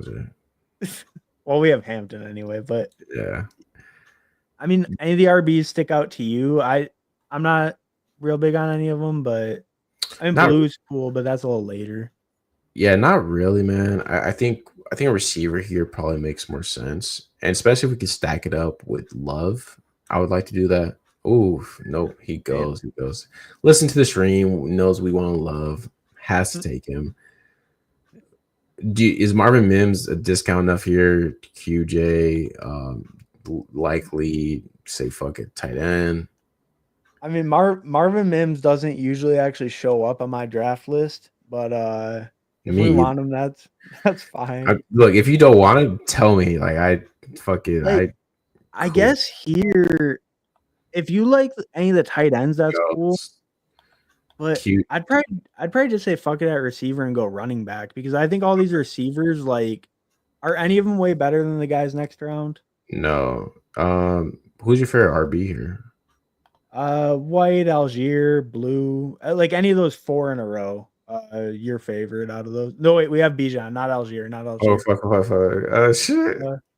Eckler, or okay, Rashad White. Yeah, good. Okay. I was just Oh saying a name. I didn't. It could have been Rashad White. It could have yeah. been Eckler, just not Algier. Thank God you caught that, man. Because I would have been, I was like, oh yeah, not Najee with Hampton. Oh look, we have fucking Tyler Algier. Bijan with Algier, even better. That was close. On the live stream too, man. Crazy. Well, that's why. If it wasn't a live stream, it would have never. Yeah, no, yeah. You'd be paying more attention to the team, right? You'd know. Oh, for sure. It would only happen on a live stream. Yeah. I would have turned it off. I'd be like, sorry, Harbin. I'm gonna refund you this. Fuck it. Yeah. We'll take the L on this team. I'll send you a screenshot, let you know how it ended. Yeah, let me know. Let me check with chat. Where did Mixon go? Right. Yeah, 66. Steve was sweating Loveland. Yeah, I think Loveland is just gonna continue to rise up. So where he goes now is pretty good. Where you? Let me scroll up a little bit. Oh, we're talking about the Mixon price and all that. Yeah, I feel like a lot of us had a solid bag. Like I said, I'm 12% BBM. Steve looks like he's 14% probably overall. I checked mine today. I was at 7%, pretty much either overall or BBM, just underweight. So you're like a little under the field. Yeah, close though. Wicks has team. Dante and Wicks, man, is fucking getting some hype. But yeah, I mean that was close to a clip. Oh, I guess the good thing is if that did happen, we would have had a good clip. But I prefer no clips. I'll be like, fuck it. 3, 4, 5, 1. Man, a lot of options we can do. Pat Bryant, Thielen, Douglas getting hype, Jerome Ford pull up. I think any of the receivers are fine. I think we want a tight end with one of the 2 picks also. Okay. Oh, who's your favorite receiver? I like Bryant or Thielen the most probably. Let's go the rookie. Yeah. I think we could take I think either one fit really good. I don't really think it mattered too much. No, and then you said tight end with next pick. Well, I think so, unless you disagree, just because I feel like it falls off pretty bad after this range. Now, do you do Gesicki with the maybe chance Fant goes there still, or I guess I never even my brain didn't go that far in the future yet. I didn't even think of that. I think we could. Yeah, I think unless you want Jonnu, we could just. Yeah, we could just go like RB then. I was thinking like if Gesicki made it. Your boy Roshan. Yeah, Roshan Ford. I mean, Ford's not really moved up enough for I guess the news, right? Yeah, let's do Ford, man, because either one. We have 2 week 5 buys already, so maybe not Roshan just for that reason. If Junkins is to, we don't know. Like, there's a chance Junkins is fine, he plays, whatnot. But if Junkins was to miss the whole season and you knew that, where would you have Ford ranked? Like, how comfortably would you take him? If Judkins is gonna miss the full season, yeah, like let's say he goes on like the commissioner's templates and he just doesn't play this year. Where's Ford ranked for you? I would say it's like Jalen Warren and Caleb Johnson with Ford and Sampson. Maybe even a little higher, like late 80s for Ford, and then maybe like late 60s to 70s for Sampson. So potentially 100 pick difference, almost like 80, 90 picks. In the that out for the season, yeah. Yeah. And like there's not guarantee he will be, maybe he gets resolved, but there's a chance in that. And if that's the case, like let me take some chances now with Ford and Sampson, because worst case, Ford could still have a role. He could still play some, or maybe Junkins just suspended like 6 games. Well, because I think you can still make the argument, even if Judkins is playing, Sampson's playing, that Ford is the best pass catcher of the 3. Yeah. Which is debatable, but like Sampson isn't really like a special pass catcher or anything. And Judkins, he was at Ole Miss, but not as much at Ohio State. So, debatable. Like, I think Judkins and Sampson are both like capable pass catchers, but I don't think either of them is special. Where like Ford's shown a good amount in the receiving game in the NFL level. But yeah, I mean, like you're saying too, if Judkins out for the year, which if he gets put on the exempt list and then they don't review his case really, they probably won't pull him off the exempt list. So that's definitely in play. But that is interesting. Tight end, tight end's ugly. I think we're probably just gonna wait a little bit. How do you feel about Arroyo? Is Arroyo a tier above these guys or no? Um, Potentially upside a little bit. I don't think too much. Okay. Yeah. I mean, we could take him. I'm cool taking him and just pushing unless there's a Uh, receiver that you like more. I'm cool with Slayton. If we want to do that, Slayton or Arroyo probably, and I I think we're think done at receiver probably with that. yeah, slaying because like the receivers get pretty murky after slaying. In Hmm. my opinion, I think he's kind of like a tier break. Arroyo's fun. Are you clicking Waller with Tua at all? I haven't done it yet. I clicked Waller like actually a decent amount the first week, and then I kind of stopped. I was like, "What am I doing?" It's like Like the old memories flooded in for a little bit, and then I got sober. You know? got sober.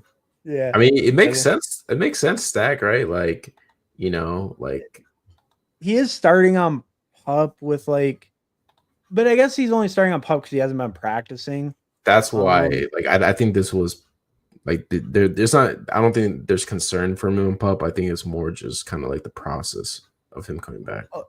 yeah, the actual pup didn't concern me. It's just like he's had a lot of injuries to kind of end his career when he did leave the first time. So it's just like if he's not ready to rip and he's had all those hamstring injuries and stuff, it worries me a little. But For as sure. cheap as he goes, I think he's okay, especially on a Dolphins thing. But a Royal Um, though, because I'm cool with the Royal over Waller, just because there's reports that they're using a Royal like all over the offense right now. Yeah, and I mean, I think Eileen Arroyo, I mean, they just spent draft capital on him. They felt good enough to cut Noah Fant.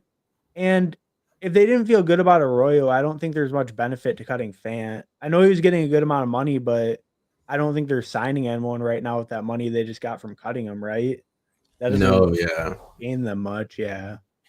But I think that shows a lot of confidence in Arroyo's like skill set. They just picked him, and if they're gonna use him like a more field stretching threat, could have pretty good upside. yeah, and apparently too, he was a top 15 pick for them as well. Oh yeah, yeah. Yeah, like they had a top 15 grade on him. So it's like if maybe they Oh just right, yeah. so it's like they obviously I mean, of course, like if I dropped the guy, like, yeah, like this guy was the 1.1 and we Yeah. got him, we got him here. Yeah. But yeah. Yeah, but I mean, I just think with the guys around him, I mean, it's pretty good. It's pretty good upside compared to them. I think he doesn't really have much competition. Like even Jatavian Sanders. I just saw some report like Tommy Tremble's fully healthy and stuff practicing, which is like he's not a huge name, but if he takes snaps away, Arroyo might not have that as much as even the guys below him. Or like Fryermuth, obviously he's splitting time. That's a good point. I think Arroyo is just a fun click where he's like that one late tight end that just he gets steamed all summer and he's like in the 14th round because you're like, okay, I need to click Arroyo. Oh, most definitely. I mean, wait for like a week from now when he has the 40-yard like seam beater, highlight posted on Twitter. He'll be a 13th round pick before you know it. Let's go. And we got him in the 18th or the 17th round pick, baby. Yeah, This game is too easy. yeah, it is beatable. And ever since David Kitchen said it's beatable, I've taken that to heart and been maxing every contest they put out. So Shout out we'll see David how it works Kitchen. out. Shout out David Kitchen, man. The true So true OG. the trio. This next pick, I mean, how you feeling? RB receiver tight end. Uh Probably Waller unless we really like an RB, I guess. Waller's Um fun with this build to kind of get that, I guess, that correlation, right? Yeah, and I mean, I think tight end and RB are probably our weakest rooms, but we have Bijan and Hampton up top at RB, so we're probably pretty good. And I think Warren was the right pick. Oh Looking yeah, back, Warren too. Yeah, yeah. I think he fit in good because we really went away from receiver and RB after that and went like QB tight end really heavy. So I think he was good to give us that third solid piece, and then that way we get later guys after. yeah, I think we shipped this, man. 3573. The quarterback. We really hammered the quarterbacks in this pocket. I really like these three a lot. Yeah, no, I mean a QB room like that feels super strong, and like we didn't have to pick one until what the ninth round, and we still feel really strong at QB. So yeah, I think that always feels good getting QB rooms like that. What do you think of the so let's break this down. Sorry, I'm just doing something real quick. Oh no, you're good. Yeah, and then yeah. Yeah, we're gonna look at this team right now, and there's a few other people that drafted with us as well that I want to check out. Oh yeah, definitely. Steve said he didn't love his build, but he didn't hate it. We'll check it out in a minute. Some Sure. sometimes I felt that about my BBM team, Steve, that I just did, where it's like, man, like, yeah, like it makes sense, but fuck, this team doesn't feel great. But we'll check it out. So yeah, Dak, love Tua, love the 3 quarterbacks. Bijan Hampton, Warren Eckler, Ford. Feels good, man. I think you could argue one more RB just to do it, but with Bijan Hampton and then even Warren too, and then Eckler and Ford are 2 that could produce all year as well. So I think these 5 is strong. Yeah, and I think we kind of got our we got our young upside kind of early with like Hampton, Bijan, and then later we just got more safe floor. Maybe Hampton takes a little bit or like whatever, but we have that safe reliability kind of bye week filler. And Hampton's our smash that kind of carries us with Bijan, right? Yeah, like legendary season. Hampton, Najee lost his eyes out for the year. Najee sailing the Caribbean. Yeah. Dude, Najee's gonna be. You're gonna see him at Disneyland like as a pirate because he's gonna get kicked out of NFL because he can't fucking play the war. Big Naj. But yeah, so. But the receiver room though, this is beautiful. Like the first 5 that we got just fell perfectly to us. Yeah, no, I mean that feels great. Like I feel like that's a really strong receiver room with like really big upside, like kind of a mixture, like the older and younger guys got a rookie on later. I think the upside on all these guys is pretty huge for where they go. I agree. I think we have a lot of spike potential. Shout out Tyreek. Come on, just give us a healthy season. Have the Dolphins don't be dysfunctional. Like this a little between what we saw the last 2 years there. Mm. And then tight end room, fine with Kraft, Arroyo, Waller, fun tight end room, stacked up as well. I like this. Who would have thought? Who would have thought like a month ago you'd be looking at a tight end room like that? Right? Yeah, like You'd Waller. be like, yeah, that feels pretty good. Yeah. Oh yeah, we got Darren Waller. Hell yeah. Arroyo. Yeah. Hell yeah. Kraft. I wasn't even in on Kraft like a month ago. He's one of those guys I just kind of. I was like, yeah, like I didn't really see him at the board, but then like, do you have it sometimes where maybe you see like a certain part of information, or you just kind of come up with a conclusion where it's like, this player actually might be the best pick where he goes. Like, let me hammer him. That was with me in Kraft. You saw that stat. He had the most yak of any tight end, huh? Yeah. And you're like, it's over. I saw I saw that stat. Kittle. Yeah, I was like, wait, he had more than George Kittle? I was like, yeah, that's fucking pretty good. And then I go in his player profile and I'm like, oh, he's compared to George Kittle? Okay, yeah, yeah, duh. Like, let me draft George Kittle in the 120s. Like, that's easy. This game, they really made this game that easy? I didn't think they did. Yeah, man. So I am delusional a little bit, Kraft, where it's like, yeah, like he's obviously gonna get like, go for like 80, 1110 touchdowns, and I'm able to get him every time. But we'll see. I think it's hard because I do like the tight ends that go around Kraft as well over there. I think that's the only thing that keeps me from getting a crazy percent, because like I'm at like 18% Kraft, but yeah, just the guys around him I really like, or just the QBs too. I take a lot of QBs in that range. Yeah, so it is interesting. Yeah, so I mean, I think there's 2 people that we had that drafted with us. MCH23, known as Fantasy Fitness, was here with us.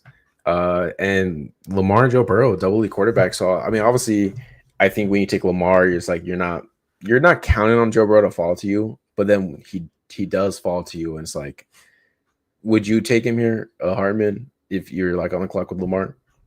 Oh, absolutely. Yeah, at 72 stacked. And Higgins too. Okay, double, yeah, for sure. I've done it with Jalen Hurts. I've never done it with like Josh Allen or Lamar though. That's fun though. Like those two quarterback pairings, Lamar and Joe Burrow. Yeah, no, that's pretty sick, and that's really unique too. Pulling up Lamar to the 1-2 or 2-3 turn, but at the one spot, like that's gonna be a really unique combo. Not many people are gonna have that, especially in something like this. Yeah, the court the quarterback points you get is insane. He goes Chuba, Demont, Ramondre, Tajay, and Lloyd. I feel like you have the production there with Chuba and David Montgomery. And then Ramondre and Spears are two guys who, I think are going to get work this year as well. And then you throw Lloyd in as a fifth for just like an upside dart. Cool with that. Yeah, and then the receiver room solid, yeah. Yeah, receiver room solid. He does take our Romeo Dobbs for love, but much needed. I think he fits a fifth receiver on this team pretty nice. Tillman Thielen, so he's a sharp guy. These are kind of like the receiver targets you want to target at the value. He saw our entire queue at that point and took all three. Yeah, right. Yeah, he's like, he's like, look at the street, like, let me just get one of the, or let me get all these guys. And then Mark Andrews. So you have a double stack with Lamar, got the Flowers and our Andrews, and then you have Gesicki, and then also the Joe Burrow, which is nice. Yeah, I think the team's constructed really well. I think going only 2 at QB and tight end really lets you get like the depth at running back and receiver you needed, like not spending as high a capital on them. Like obviously you got the Bengals doubles, so like that's early capital, but the receivers you really kind of fleshed out with volume. I think doing like less onesies that really helped you do that. I think the build looks really nice though overall. Yeah, I think you could get away with it more in like the chow than like a BBM too. It's not going to hurt you as much. Yeah, that's true. Oh, and he said he grabbed the Green Bay for his Green Bay Baltimore stack. But yeah, no, that makes sense. Yeah. What's up, Zero? Yeah, so yo. Welcome in, Zero. How you doing? I'm good, man. I'm just drafting on drafters, and I just got the craziest start. Can I just tell you my start? Is Bijan, AJ Brown, Lad, JD5, Kamara, and I got Travis Hunter at 70. Travis Hunter at 70. Like AJ Brown and Lad both go like mid second round. I just got them both on the Bijan team. So that's a crazy start, my boy. I mean, drafters, I see the screenshots always, and I'm always, maybe I should start doing more drafts over there. I think you should, because dude, some of these rooms, like people go off the wall. Like people go like beyond gritty mode. Like they'll go 2 week 8 by elite tight ends. Like they're taking a 0, so it's just so much edge on there. That's like people don't know it's PPR apparently, because like Kamara goes like the same as BBM. A lot of it goes later. Like bad offenses, but elite talent go later. It's like, all right. Yeah, that makes zero sense. I mean, let's see if we can replicate that in the next chat we do, which we are. If you guys are still watching, want to have another chat, we're gonna be doing another chat. But first, let's look at Steve's team. 3573. He said he didn't really feel fond of it, but he has Daniels, Caleb, Stafford, strong quarterback room, very fun. Taylor, Caleb, Pollard, Mason, Roshan. So he's winning the flex with Pollard, Mason's. I think it's a nice RB4 as well. It's gonna spike. So far, quarterback RB I like. Yeah. Neighbors, Adams, Roman Duze, Keenan Coleman, Josh Palmer, Diami, Ty Lockett. So I think the receiver room is a little weak, right? Like you're betting on Coleman and Palmer as your 4-5, Brown, Lockett. So I guess it's just kind of volatile. Yeah. Yeah, I mean, I think the team overall looks pretty solid. I would have maybe just like the third tight end, like thrown at receiver. I know maybe you're going for like a Giants thing, but I think just capitalize like Loveland Ferguson's good enough. Maybe just get another dart at receiver. I think it looks okay overall. Just receivers a little thin other than top guys. But RB strong, QB strong, tight end pretty strong. So, solid overall. Yeah, I think it's solid. But like I think, I would prefer maybe Theo as another receiver. This seems like a Darius Slayton as team. Just throw him in there. Because really you're betting on like Neighbors and Adams. I like a lot. Jerome, you're betting on the breakout for him. Obviously, you have Caleb, and then it's just the last four receivers. Just like a lot could go. We just don't know how Diamond Brown's going to be, Tyler Lockett. But I think I think when you're winning through the flex with Pollard, Mason, and then you have the lead quarterback and your tight end should be fine, right? Loveland's upside, Jake Ferguson's more of that. Hey, I'm gonna catch 70 balls for 700 yards. I think you're okay to be weak at receiver a little bit. Sorry. So yeah, I think the team's fine personally. Oh yeah, I think structurally, like the other three rooms are pretty strong. So it's not like too rough being like having that receiver room, but yeah, I mean, I think it's decent overall. I think Neighbors could just like he could finish as wide receiver 1. So if he finishes a wide receiver 1, you're not thinking that about his room. So it just depends on his player take and how he projects him. Gee, one more person for a chow chow if anyone wants in. No, I mean, I'm big on Neighbors, so like I don't know, I might be glazing a little bit, but I think any of those wide receivers that go in round 1, maybe not Amon-Ra, could be the number 1 overall receiver on the year. I don't think that's too far fetched. Yeah, I think Steve brings up a good point where with the Bills receivers, because you don't need Josh Allen, but you can still correlate with having potentially Coleman and Palmer, and they ping pong back, for the game. So I think that's definitely a good point. And we filled it. Oh, no, go ahead. Sorry. I was just gonna say, like you said, like then you're 4 and 5, or maybe kind of like a low end wide receiver 2, mid wide receiver 2 on the season, like aggregated together. Yeah, I mean that's not a bad way to look at it. Dude, so we're in the chow chow, guys. We're kind of basically in this. I feel like the last like 10 drafts, I have like a top 5 pick, which zero complaints about. Keeping it coming. I mean, I'm glad that we're probably going to get a Saquon team. Hopefully, maybe not, but oof. Damn. Yeah, I don't know about that one, but we'll see. You must have missed the beginning of the last chow chow. What happened there? We got Bijan, so it's fine. Yeah. It was Bijan, Gibbs, and Saquon, and I think we both agreed not Saquon. Yeah, because I remember I said Saquon, my boy. No, because if you're fading Saquon, it might be fun to take him on like lower entry max, but I would take Bijan if you fell though for sure. So CDs would be my one. What do you guys want to do? I would vote. I would vote for Saquon. But. Okay, Gibbs or Barkley? I'm Gibbs. Break it. Let's do Saquon. Let's make Nick take Saquon. Let's do it. I'm pretty out on him, so it feels good getting exposure. Yeah. It's so funny how I could feel disappointed with taking the RB that just ran for like 2,000 yards. Same offense, should crush it.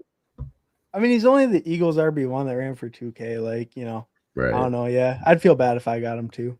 I mean, the pods are 2 out of 8, dude. Like, I don't know, a running back like Saquon just destroying the pod is I mean, I would say it's pretty realistic. It's not like you need like an injury to happen. Like, yeah, Barkley's a great pick. Easy playoff schedule. We want to advance. Love Barkley. Let's move on. That's fine, because I feel like we're stuck in the stigma of like Barkley at 101, 102 at the beginning of the offseason, but at 105. True. That is a good point too, because he was the consensus like 1.2 for a while. And yeah, maybe we're just out thinking it with Barkley a little bit. I don't know, for me, like for sure, like I have this worry where it's like, fuck, like Barkley, like if he's healthy, like he's gonna have like 30-40 point weeks. But I just hear everyone saying like, oh yeah, he's my 105, 106, but I never see them take him at 105 or 106. So let's just take him since we have him ranked at whatever. I mean, I would rank him higher than that in this contest, but I think Saquon is gonna crush, bro. Well, we went against Nick's rankings though. He has Gibbs ranked higher. So yeah. I have him ranked pretty high too for Gibbs. I'm fine with it, man. I think mixing Barkley and should be a part of this portfolio, especially like a higher contest. Oh, Yeah. wait, what? The Chase Brown. Wow. I mean, Bowers or Taylor? What are we by ADP? Bowers. Bowers and Taylor would be the top two. I would be cool with Taylor too, but either one. It doesn't matter actually.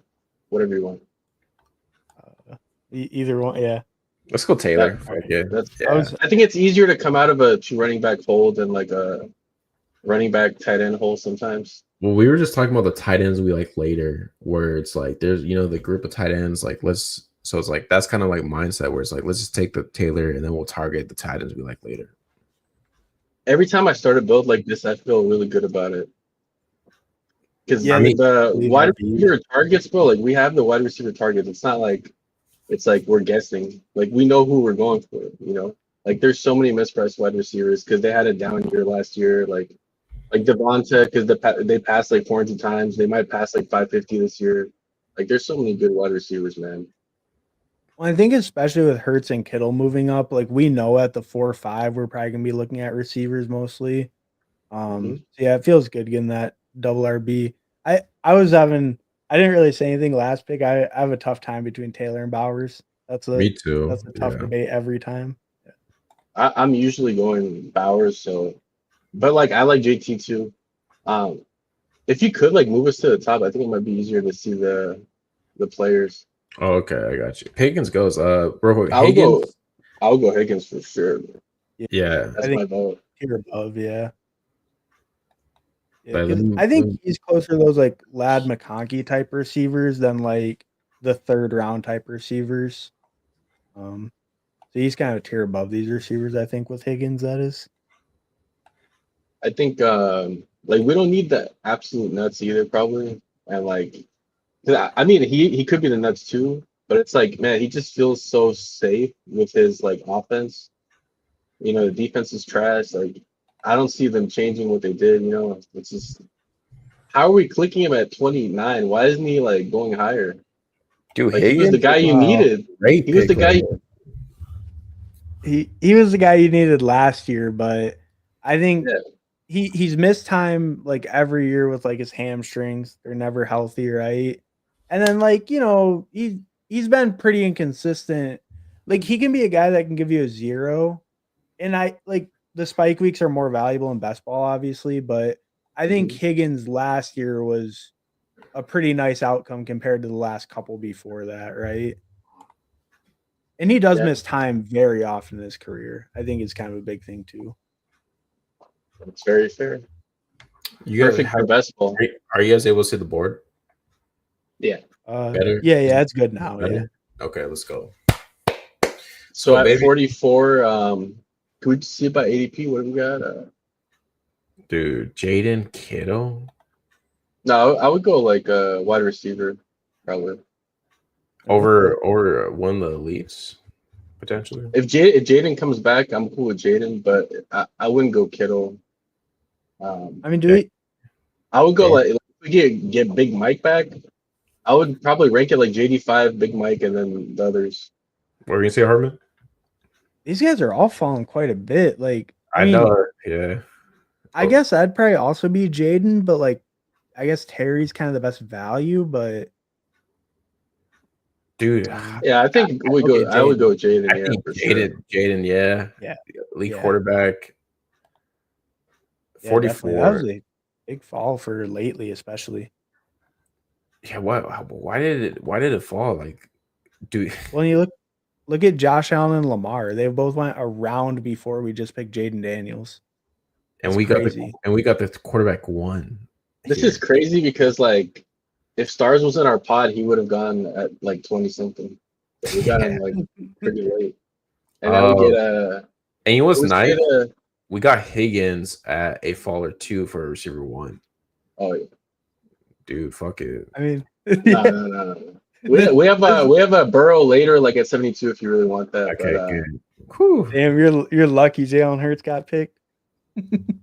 Because see, it's all about advance rate. Bully QB, that advance is that's great. I'm cool with Devonta or Waddle. Devonta's probably one.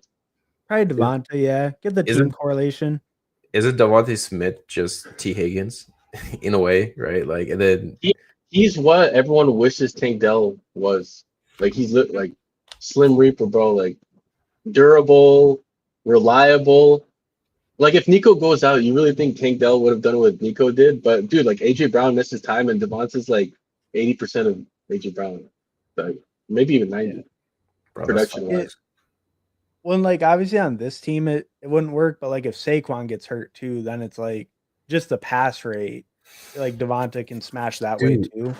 Devontae Smith was like top 14 points per game last year or something like that. Like he's so good. Like if Barkley was to get hurt, or not even that, like let's say there's a stat where Devontae Smith got and AJ Brown both got targeted around 5 times in the first half, right? Five targets in the first half. In the second half, it was close to 2 targets because they were just blowing out teams. They're running the ball, so it's like maybe maybe the defense regresses. Maybe teams are playing them better, and they need to throw the ball more. Like last year, they ran the ball way so much, man. Oh yeah, I mean their rush rate over expected, like led the league, right? And by quite a bit. I think them and the Packers were like the highest. But... It was Ravens, Eagles, Ravens, and then Packers. Oh, Eagles, you're right. Yeah, I would go wide receiver. We're not touching Joe Mixon at all. Just heads up. No. Yeah, I'm cool with Debo, like with the. I'm cool with Debo to get the correlation. Yeah, the Debo stack probably over Addison. Yeah. Jerry Jeudy, I don't. Do you guys click Jeudy? I'm not a big fan here. Not much. I at field probably. How about you, Zero? I click him more on PPR. Ooh, Debo I'm cool with that. I'm cool with Addison. Addison or Ricky? We might get Ricky back. We can probably go Addison first. Yeah, I would go Addison for sure. So look, Addison is Devontae. Look, Higgins is just so Smith is just cheaper Higgins, and then Addison is just cheaper Smith. I think Addison is like cheaper T Higgins because his spike weeks are crazy, bro. Like I really like him because I mean he's in KFC offense, bro. Hey, speak of the devil. What's up, stars? Welcome into the stream, buddy. Do the What do you say, Armin? I would hear the same thing. Oh god, dude. If we get like Diggs or Golden or one of like because I don't know, I'm pretty like Golden on my, like I'm kind of like bro, like Meyer's not gonna kill me, and like I just feel so like Diggs could kill you, bro. Like low key, like I would if we get Diggs, I would bad way. Like he can put up a crazy season, bro. Like because he's like a diva enough to like demand the ball, and I like that for my fantasy production. Yeah. Are you guys Diggs over Jaden Reed? Yeah, for sure, bro. Like wide receiver 1 over wide receiver 4, or I mean 3. Well, Diggs opens up Drake May, so I think it's got to be. You don't gotta convince me that. And then I'm a Packers fan, like, and for me telling you to like. So if there was a reason to take, if there was a reason to take Reed, I would love to hype him up, but there's nothing to hype up. Diggs. Let's go Diggs. Yeah, Diggs makes sense. Receiver 4. Addison's gonna get suspended, so Diggs kind of holds it down there as well. Yeah, I mean we like because you were floating Montgomery a little, but like Nick, but like I think with our 2 we have the mega smashes, right? They're mega smashing every week except the bye, so just call it like that, get some late upside, and hammer receiver and onesies right now. Let me tell you, Hartman, that with these 2 running backs, even if we only had like bye overlap, they could lap the field so crazy. Like I'm not saying it's likely because there's so many good running backs, but they could lap the field. Like this combo could just lap the field. It doesn't even matter. Yeah, just like Henry Saquon from last year, right? Same shit. Just that. Well, like Jamar's probably a better example. Jamar's probably the best example because you could have dragged anyone with Jamar. But like, look at the BBM winner. He had a 0 Pacheco. He just dragged it. Like you could have dragged anyone because he separated from wide receiver 2 by like almost 100 points. Like it was crazy because then wide receiver 2 was like what? Who was wide receiver 2? Like CD? Jefferson, right? Jefferson was 2. Oh yeah, he was like at 250, right? Or some. Like overall. No, because Jefferson scored 266 and Jamar scored like 3 something. 340. So he almost 75 points. Like, dude, like you're lapping the field. Like if you get an outcome like that, like that's just absurd. Yeah, I mean, look, That is. I hear Drake May, I'm good. Someone said Drake, man. Downs. I'm cool with Pittman, bro. Like I'm not. I was not really feeling Mooney, and now I'm really not feeling him. Like I don't even click him at all right now until we get more information. He's off my. Yeah, He's off my player pool. I was low already, but he's off my player pool, bro. I actually kind of liked Mooney before, but same thing. He's out of my player pool right now. Just for now, yeah. Do we pull? I mean, I like Pittman here. Pittman, like is my. Pittman. There's nothing we have JD. We don't need quarterback. We're pushing. No. Take Mooney off of our queue, bro. Let's go. Because this is how we're gonna get into trouble and accidentally we're gonna get a StreamYard delay and we're gonna get fucking Mooney, bro. Well, if Mooney falls to pick 101, do you guys? That's 101. He's off my player. Like 110, 120, like 150. All right, 150 then maybe. I mean 150 for sure. But all right, let's think about this. So we only need one more quarterback, I think, and then we're done. So this range, this is the quarterback tight end range, really, for us, right? Like I think we could take Drake May here, double tap 2 tight ends that we just love if we want to go that route. We don't need to. I would go Drake May at like 116 if we get him. Okay. That's kind of what I was thinking, like tight end, then Drake May, then tight end. But what tight end? We have to lean into our because but like I don't want Kelsey. Like Andrews, sure. I like Andrews. I like Kelsey and Andrews. They're both fine. Yeah, no, I mean they're past ADP. Like if we get one, I'm cool with either one. But we have to make a pick here. That's what I'm saying. Where it's like I prefer Kraft over Andrews and Kelsey. Who's the running backs right now? RBs, ETN, not doing that. There's like no RBs. I'd be cool with Dobbins or Dobbins would be cool too. Yeah, like okay. I'd vote for Dobbins. Dude, Drake May, we can get him later. We can get him next pick. Like he's not important for a JD5 team. I would go Dobbins over Cam. All right, better offense, bro. Like not even a question. How about you, Nick? What do you feel? He likes Dobbins. I know he's always gonna go to Dobbins. Like if I suggest Dobbins, let me put it like this: if we have no quarterback at this point, I'm taking May. Right? Let's just lock in our stack. But since we have Jaden, we have a stack. Like, what's the point of like we need running back 3, bro? Because that we might not get Drake May, and we could have QB 1 and 2 overall. Yeah. So see, we're gonna get him. We're gonna get him back, bro. See, like Drake May fucking goes. So it look to this team, obviously 5 RB, 2 receivers. So he just paid our rate. Perfect. Look, I'm fine with passing on Drake May, but like I think this where it's like Dobbins, I like Dobbins here. I think he's a fine pick, but I think like once we get to like we could legit target RB like 4 rounds right here because I feel like the RBs are the best right here. I agree with you for like BBM, but for this contest, like we just kind of need something a little bit more upside with that's like locked in. Right? Drake May's upside though. No, but listen, I'm just saying like Dobbins, like look, like do we like the Denver Broncos like O-line? We like Sean Payton. Like I'm in on Broncos, baby. Look, Broncos are gonna have the best defense in the NFL. They have one of the best O-lines. Mm-hmm.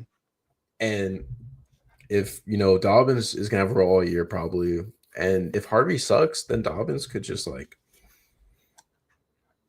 get 220 carries, 30 catches, smash. Yeah. And I think man, it's a great pick. Dobbins is a great pick. Dobbins is a great pick.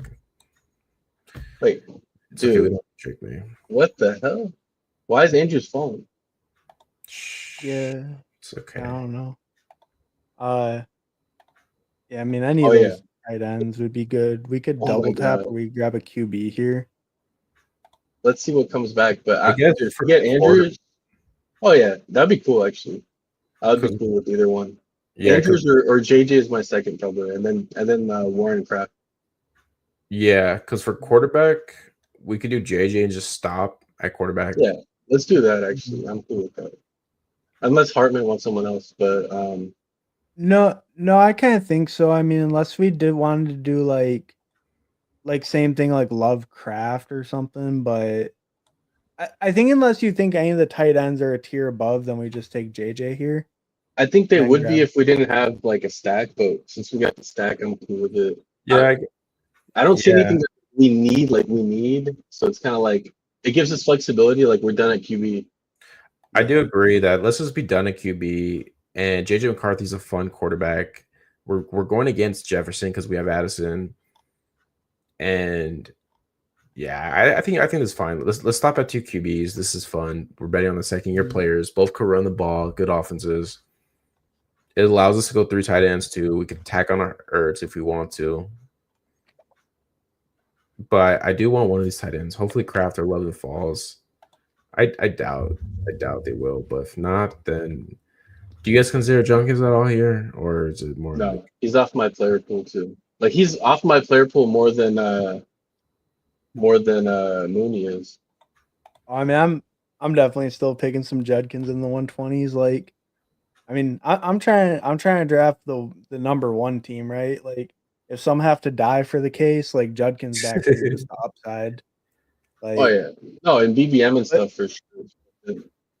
In a time box, I do get that argument more though. I think in the long term ones, he's worth it, but in this, maybe not. 'Cause he's not really going to move or anything. Yeah, no, I agree with that. So what do we got coming up? We got I want Love. Well, we're hoping tight end, yeah. Yeah, I want that tight end, man. I need a tight end. Love them tight ends. You know what I'm saying? Harvard knows. Hell yeah. For me, it's probably Loveland, Tootin, Kirk, Spears in that order. Like, yeah, Loveland number 1 for us. I mean, but we need. If Loveland goes, we're definitely. Is this a Drake May sniper? Nah. Okay, dude. Loveland's a smash here. Let's go, All right, baby. let's take it. Yeah, easy pick. Yeah, and he fits our team the best by far, like capital-wise too. You know, 100%. Big break after him at tight end. Like, I mean, a quarterback is so fun. We have Barkley and Taylor, who both could just run for like 1,800 yards a season. Dobbins, like you guys, would you guys say Dobbins wins the flex? Yeah. Or He potentially, fills right? bye weeks. Like he's for sure filling bye weeks, and I think he could just be locked in all year. But For sure, yeah. Yeah, and I think he just gives us, like Zero said, just that good kind of bye week filler. And you know, if 3 of our receivers spike, maybe he doesn't fill the flex, but if it's a little lower week, he'll probably be pretty consistent in that offense. You know, getting good work. He was pretty efficient last year early. And dude, You know? like, yeah, he was very efficient. And then if you look at like all the running back touches that Sean Payton gave to like the RBs, like there's a lot to go around there. Like Javonte had what, like 50 catches last year, 53. And Dobbins is the only running back people won't tell you is 2 years fully removed from his knee injuries. He's only 26. Dude's only 26. Finally has a full healthy year. Oh, he's the same. He's the same age as Harvey. Nice. Yeah, exactly. Same age. But you know, I mean, I think full healthy offseason, a guy that hasn't had one in like 3 years, looked pretty good to start last year, kind of faded. Maybe he holds it a little bit longer. He's not super old, not a ton of tread. I think Dobbins could be kind of underrated in that sense. I'm not gonna lie. Like if you want to go like Judkins, I'd rather go like Mims over Judkins. Like, man, I think I'm Team Junkins at 140 here. Or I would be too, but this is your chow. Like I'm not. I'm cool with either. This is our chow. Eckler or no, just take Judkins if you want him because we can support him. But honestly, I'm just gonna say he's not gonna play this year probably. Yeah, let's go. Well, no, Judkins if we're going RB. Okay. Because Austin Eckler doesn't like do anything on this team with that top tier. I mean, like Eckler's a good pick where he goes, but I think on this team he's not. I think we want to go like all kinds. That's a good point. That's a good point. And you know what, Junkins, I think we're allowed, like, look, even if you have a 0, it doesn't hurt you where you can't win. Like, we could still win without Junkins. But like if Junkins, let's just say, is scot-free, and that like he's fully healthy going to the season. This is a crazy fall for him potentially. Yeah, just cut that check, Judkins. It's only probably like $50K, my boy. Yeah. You can be out. You can be out free. Just pay it. Just pay it off, man. Yeah. Junk is at 140. This is the latest I've seen him go in any draft I've done. I haven't seen him that late at all. Like 110s is usually the latest. Like 140s, like, I mean, come on, we're picking guys that like won't do anything unless Star gets hurt. I would be is Algier still there? I like these running backs better. Algier or probably Algier. I think Eckler for going RB. The wide receivers are better later. I'll go Algier. I'll go Algier, but unless Hartman wants Eckler. We got Tyler Algier. We did it. Let's go. No. But if you didn't say that Eckler does nothing for this team, but now he does something, so like we have to stand by that. If you said like Eckler was a good pick last pick, then he's still a good pick, right? I was gonna say Eckler doesn't change. We have the correlation with Daniel, so it's like that's obviously I think that's fun, but like we can't. After Hartman said that, I couldn't do it. Like it just I would look like a dumbass. I'm not gonna be that on stream. I support my boys. No, I think you didn't let me finish though. It was Eckler was a Judkins. Go ahead, Hartman, because I don't know. I'm kind of like Eckler does nothing at 140, but at 148, that guy. Hey, he's pretty good. He's a good pick. Hey, look at Najee free falling, bro. Like Najee over a guy who might not even sign. Like I know, like people don't like Najee, but over a guy that might not even play this year, Judkins. Yo, what's good, Bendos? What's up, homie? Welcome in. I saw your DM too right now, Bendos. Yeah, I think I'll be streaming later. So if you're down to hop on later, for sure. Yo, what's up, my boy? How you doing, baby? I'm sorry. What were you guys saying? I would go Pat Bryant over Leggett. Man, I mean, wide receiver. Hey, if Eckler's there, is he an amazing pick? I would click Eckler, yeah, for sure. If he's back, but wait, real quick, shouldn't Tank go ahead of Algier right now? No. Yeah, probably I would say no, but we can do Ertz. You can argue the argument. Yeah. I'm cool with those. Yeah, I think Ertz. I'm not on Leggett, bro. Like, let's. I'm not taking receiver in this range ever because I like some of the definitely it was Ertz there, but like I kind of like Tillman. He went a little bit before, but then after that, it's just like Tillman, really Pat Bryant. Let me say like Tillman, Pat Bryant, Pierce, Jalen McMillan with the Godwin possibly starting slow. Maybe he gets mixed in. Like those kind of plays seem better than Leggett because you don't draft a receiver that high if you're like Leggett seems pretty done. Like not like done for the year, but like I don't see his upside. Like he's competing with so many people, bro. Like they brought in Renfro, they drafted a guy in the top 8. I don't know. Well, I think with Leggett, to me, it's like Coker kind of washed him last year as a UDFA when he's a first rounder. So like, how does that get better unless Leggett had some injuries in the offseason, like a foot injury and stuff last year. Maybe he's healthy and good, but he was kind of a reach at the time and he didn't really show it through the year. So I'm just kind of out on him too.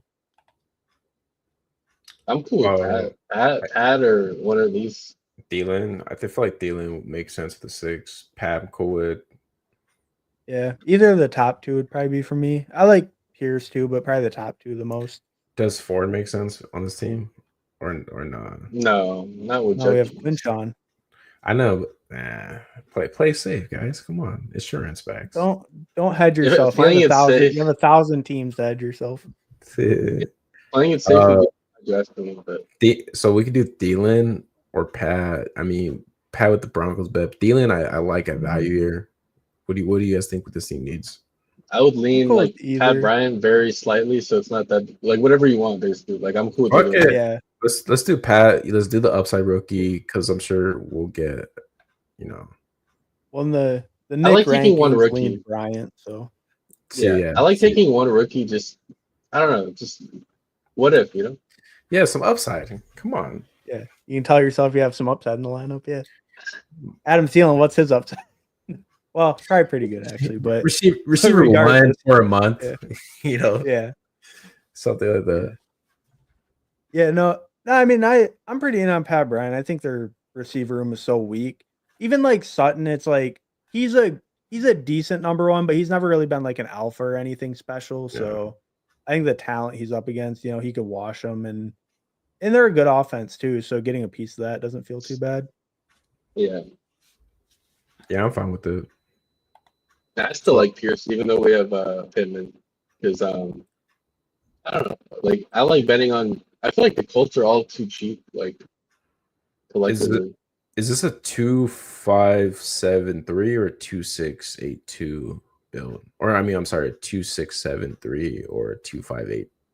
I mean, we can definitely stop at 5 RBs if we want, unless you guys really like a late guy. I guess we'll just see who's on the board. I mean, even these tight ends are like good enough. But so Jonnu, Arroyo, there's a few I other ones. I'm cool with Arroyo. Yeah, we took Arroyo the other one. So are you guys not too big on Mason Taylor? How do you guys feel about him? I like Taylor still. I want to see more reports, but I did see yesterday he had a good practice. So I like Taylor. I think Taylor's fine. I think he's like a Royal where he could rise up a few rounds with just steam up.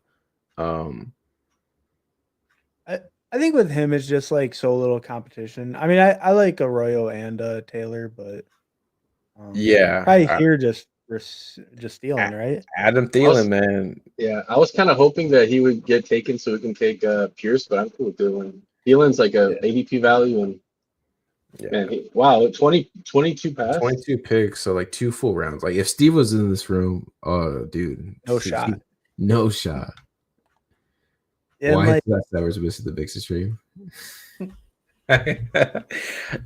we didn't plan this. He's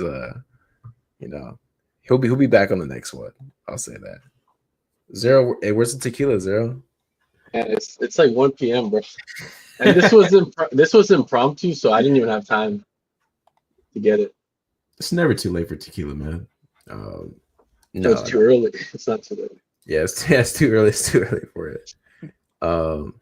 I do think too, like with Pierce, I like him in a vacuum. I have a good chunk, but we do have Pittman, so maybe we don't want to bet too heavy on an Indy passing game, especially if we're not taking the QB. But hear me out. They're not going to hit in the same week, but they can ping pong for sure, because that's what they did last year. That's true. So it's not like they're not going to do like Danny Dimes is not throwing 5 touchdowns or 4, but he might throw 2. Is there any RBs that you guys love or would want, or because I'm thinking like there's a couple receivers that I like here, and then also Pierce, Noel, Slayton. So Keenan's just like we're betting on one guy that might not sign already. I'm just like I would go Pierce first, probably. Okay, what about Harmon? You like do we take a Royal? I would lean to lock down the third tight end, but okay, he's gone, so I lean Pierce. Pierce is probably my favorite receiver. Pierce, Noel, Slayton in that order for me. You get like I'm not saying you have to pick Pierce, but that's just my vote because I have so much Pierce, bro. I don't care. I think you know where Steve was saying about ping ponging how he had Palmer, Keenan Coleman. The same applies for like Pittman and Pierce, where it's like they could like if Pierce goes off for 22 points, but then next week Pittman goes off or something like that, and they're cheap. Yeah, and that's the thing, the cost adjusted, right? Like Pierce is so cheap, AD Mitchell's so cheap. To throw a second one on them on like a Pittman or Downs team, you're really not investing much for just more piece of that passing game.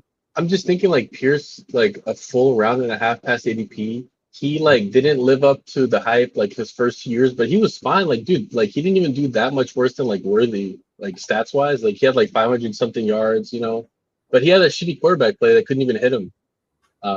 So I think he finally broke out last year, and like all of his metrics were nice. Like he was good on the intermediate stuff and the short stuff too. Like I watched some of his games because I was sweating like Colts. I don't know why, but like he looked good. Like, I think there could be multiple winners. Jonathan Taylor was beating my ass last year. So he beat all of us. But I definitely could see that, and they rotate guys enough too, right? With like Pierce's deeper A dot. He doesn't need even 50% snaps to hit your lineup in a week as a super late round pick you're throwing on. So yeah, I mean I'm also like pretty good overweight on him. I feel pretty good getting him. So what are we looking at? We're looking at tight end, probably. I mean, like Juwan, Sanders. Yeah. So probably right. Sanders with the Carolina bet we could do. I like Juwan and Sanders the most, probably. What about you, Cartman? I don't think we need a rookie upside swing because we have Loveland as the rookie. I like Juwan. I think Fryermuth's an okay price actually, but Ben Sanders. I would go Juwan probably if we're gonna probably Juwan. Yeah, I saw some bullish reports about Tommy Tremble recently. No. Oh shit. Oh my god, bro! I was about to. I mean, it doesn't even matter. But we're locking down the text. I gotta stop fucking around. That's too close. What does Star say to Brian? Quit fucking around, Bri. Yeah, quit fucking around, Bri. Damn, bro, legit, like I got like goosebumps from that because I clicked it and it wouldn't take it off. So, hey, we're getting Bindles to come around on JT. That's my goal. JT's such a smash, bro. Like he's gonna get like 90% of the snaps. Like Danny Dimes just picking down, bro. Like the thing about JT too is like we legit saw him become a league winner down the stretch last year. And what if he starts the year that way and just like crushes it? Then it's like, well, duh, like why weren't we taking him in the first or at the 1-2 turn? He just showed us what he was going to be doing. You know what was interesting? I was listening to the Anatomy of a League Winner, and it was like, besides efficiency, the second best way of predicting, or maybe first best way of predicting like league winner is like if they've done it before. Like JT's literally been a league winner. Like last year, he was the guy you needed, quote unquote, and like his what was it, 2021? Like he was just beyond league winner. He was the RB1 overall. Like he had a better year than Saquon, like fantasy wise. He was at MVP talks. Like he could have won MVP, I think, if they made the playoffs. Like he was carrying Carson Wentz's corpse almost to the playoffs. Like that, I don't know. I think he could do it again. Like maybe not to that extent, though. Yeah. No, I'm definitely feel the same way about JT. Like you just like if he's healthy, it's 90% plus workload his entire career. And he can run. He barely had any work in the receiving game last year and still put up those numbers down the stretch. Like if he gets a little bit more of that short yardage with Danny Dimes back there, like he could just smash if he's healthy all year. Yeah, that's how it feels, you know. And like, yeah, you don't have to go like 50% exposure, but dude, like if you go like 8%, like you can't go 8% on a profile like that. Like for me, I'm going like I'm trying to get to like 20%. I think I'm at 19, but like 8%, like I'm not gonna be underweight. I learned my lesson, man. Like I do want more JT. I think I only have like 7% in BBM, so it's like in this contest, chow. It's like, you know what? Let me try to up it up a little bit. Yeah, I'm at 13% on JT. Basically, all my Bucky could just go straight to JT. You see this? Look, who's bumping up Jaden Higgins? So I mean, I'm sure still lower than Zero's rank, but you don't want to know my rank. I'll just be honest. You don't want to know my rank on Higgins. On Jaden Higgins? You don't want to know how high I have him ranked. Let's just put it like that. Because I redid all my rankings. He's basically like a little bit higher than Golden is right now, and Golden shouldn't be where he is either. Because Golden should be like where they used to be, like where Zay, like at least like where Pickens and them are. DK, like DK or Golden. Like that's the spot for me. I mean, I was gonna say right behind Golden and Diggs. Very good. Yeah, I'm gonna say Jaden Higgins. You probably have like in like the 70s, but that might be too low actually for you. No, that's fair. Well, let's look at this team, guys. So I did a chat show with Hardman. We crushed it. We almost had a Tyler Algier on the Bijan on the same team, right? Right. Yeah. we avoided that mishap, and then this one, 2583, Daniels and McCarthy. I love it. I'm gonna have you guys kind of just talk it out. What do you guys think about the team? I think our turning point where like I'm cool with Bowers because I love Bowers, but I love JT like equally, and I feel like us going Bowers, I don't like the team as much. And Yeah, you know, yeah, and I think it fell pretty well to us. Like with that heavy RB start and elite QB, we got some really nice receiver values kind of later. I think it actually fell to us really nice with this room. It came yeah. out really good, I think. I think the T Faller really helped because then we weren't looking at like I mean I'm cool with Devontae still, but like if we're looking at like Marv and like JSN, it's kind of like I don't know. Yeah, they're like a tier below, yeah. Like T feels closer to the guy like a lad AJB almost. Then even though he's not like the dominant one like those guys are, then he does to like a Harrison JSN type. Yeah, so it feels way better with him as year one. And then we hammered out that volume, pretty quick after. And then got some good fallers late at receiver too. The Junkins thing is, I mean, this is obviously interesting. Where if Junkins doesn't play, it sucks for us. But I think because we have Barkley Taylor, like we could still crush. Like Junkins, like, but if Junkins is like, everything's gonna go, we got a guy that was going around the 70s to fall to the 140. And I think on a heavy RB team like this, that's kind of where he fits. Where like, okay, if he gets 4 or 6 games, like we don't care if our guy at 140 misses 4 or 6 games at RB, right? Where like if you did more of a 0 RB, maybe it kind of hurts you more. Oh yeah, no, I think I he mean fits the build.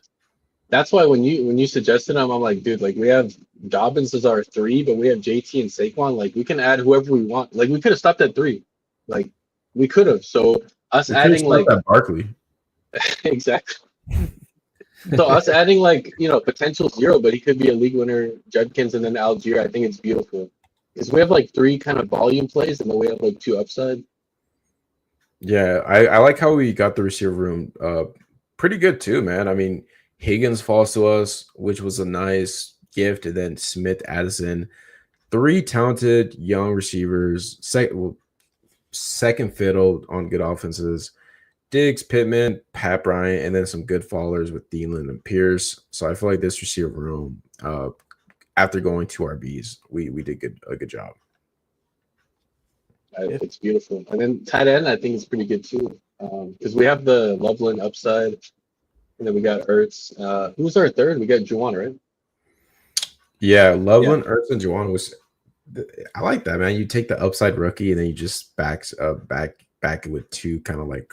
I think it's nice texture. A lot of people like sometimes I'll go like Loveland and Warren, but like like if you go like Loveland and Arroyo or Loveland and Taylor, like it sounds fun, but like Loveland's our upside. We don't need like crazy outcomes for every single player. So it's kind of like Juwan's locked in, bro. Like he got paid 3-year contract. All the other tight end, like Taysom Hill for sure is not playing until like way later. Like he's probably locked in. Like Ertz is on a good offense. Bears ascending rookie. Like this is perfect texture for me. I would never say anything wrong about this tight end. Like this is beautiful. How could you do better one? Like Arroyo is cool, but like this is beautiful, man. No, I mean we have the rookie Sam Laporta with Loveland. Love that. 2 tight ends are probably undervalued a little bit.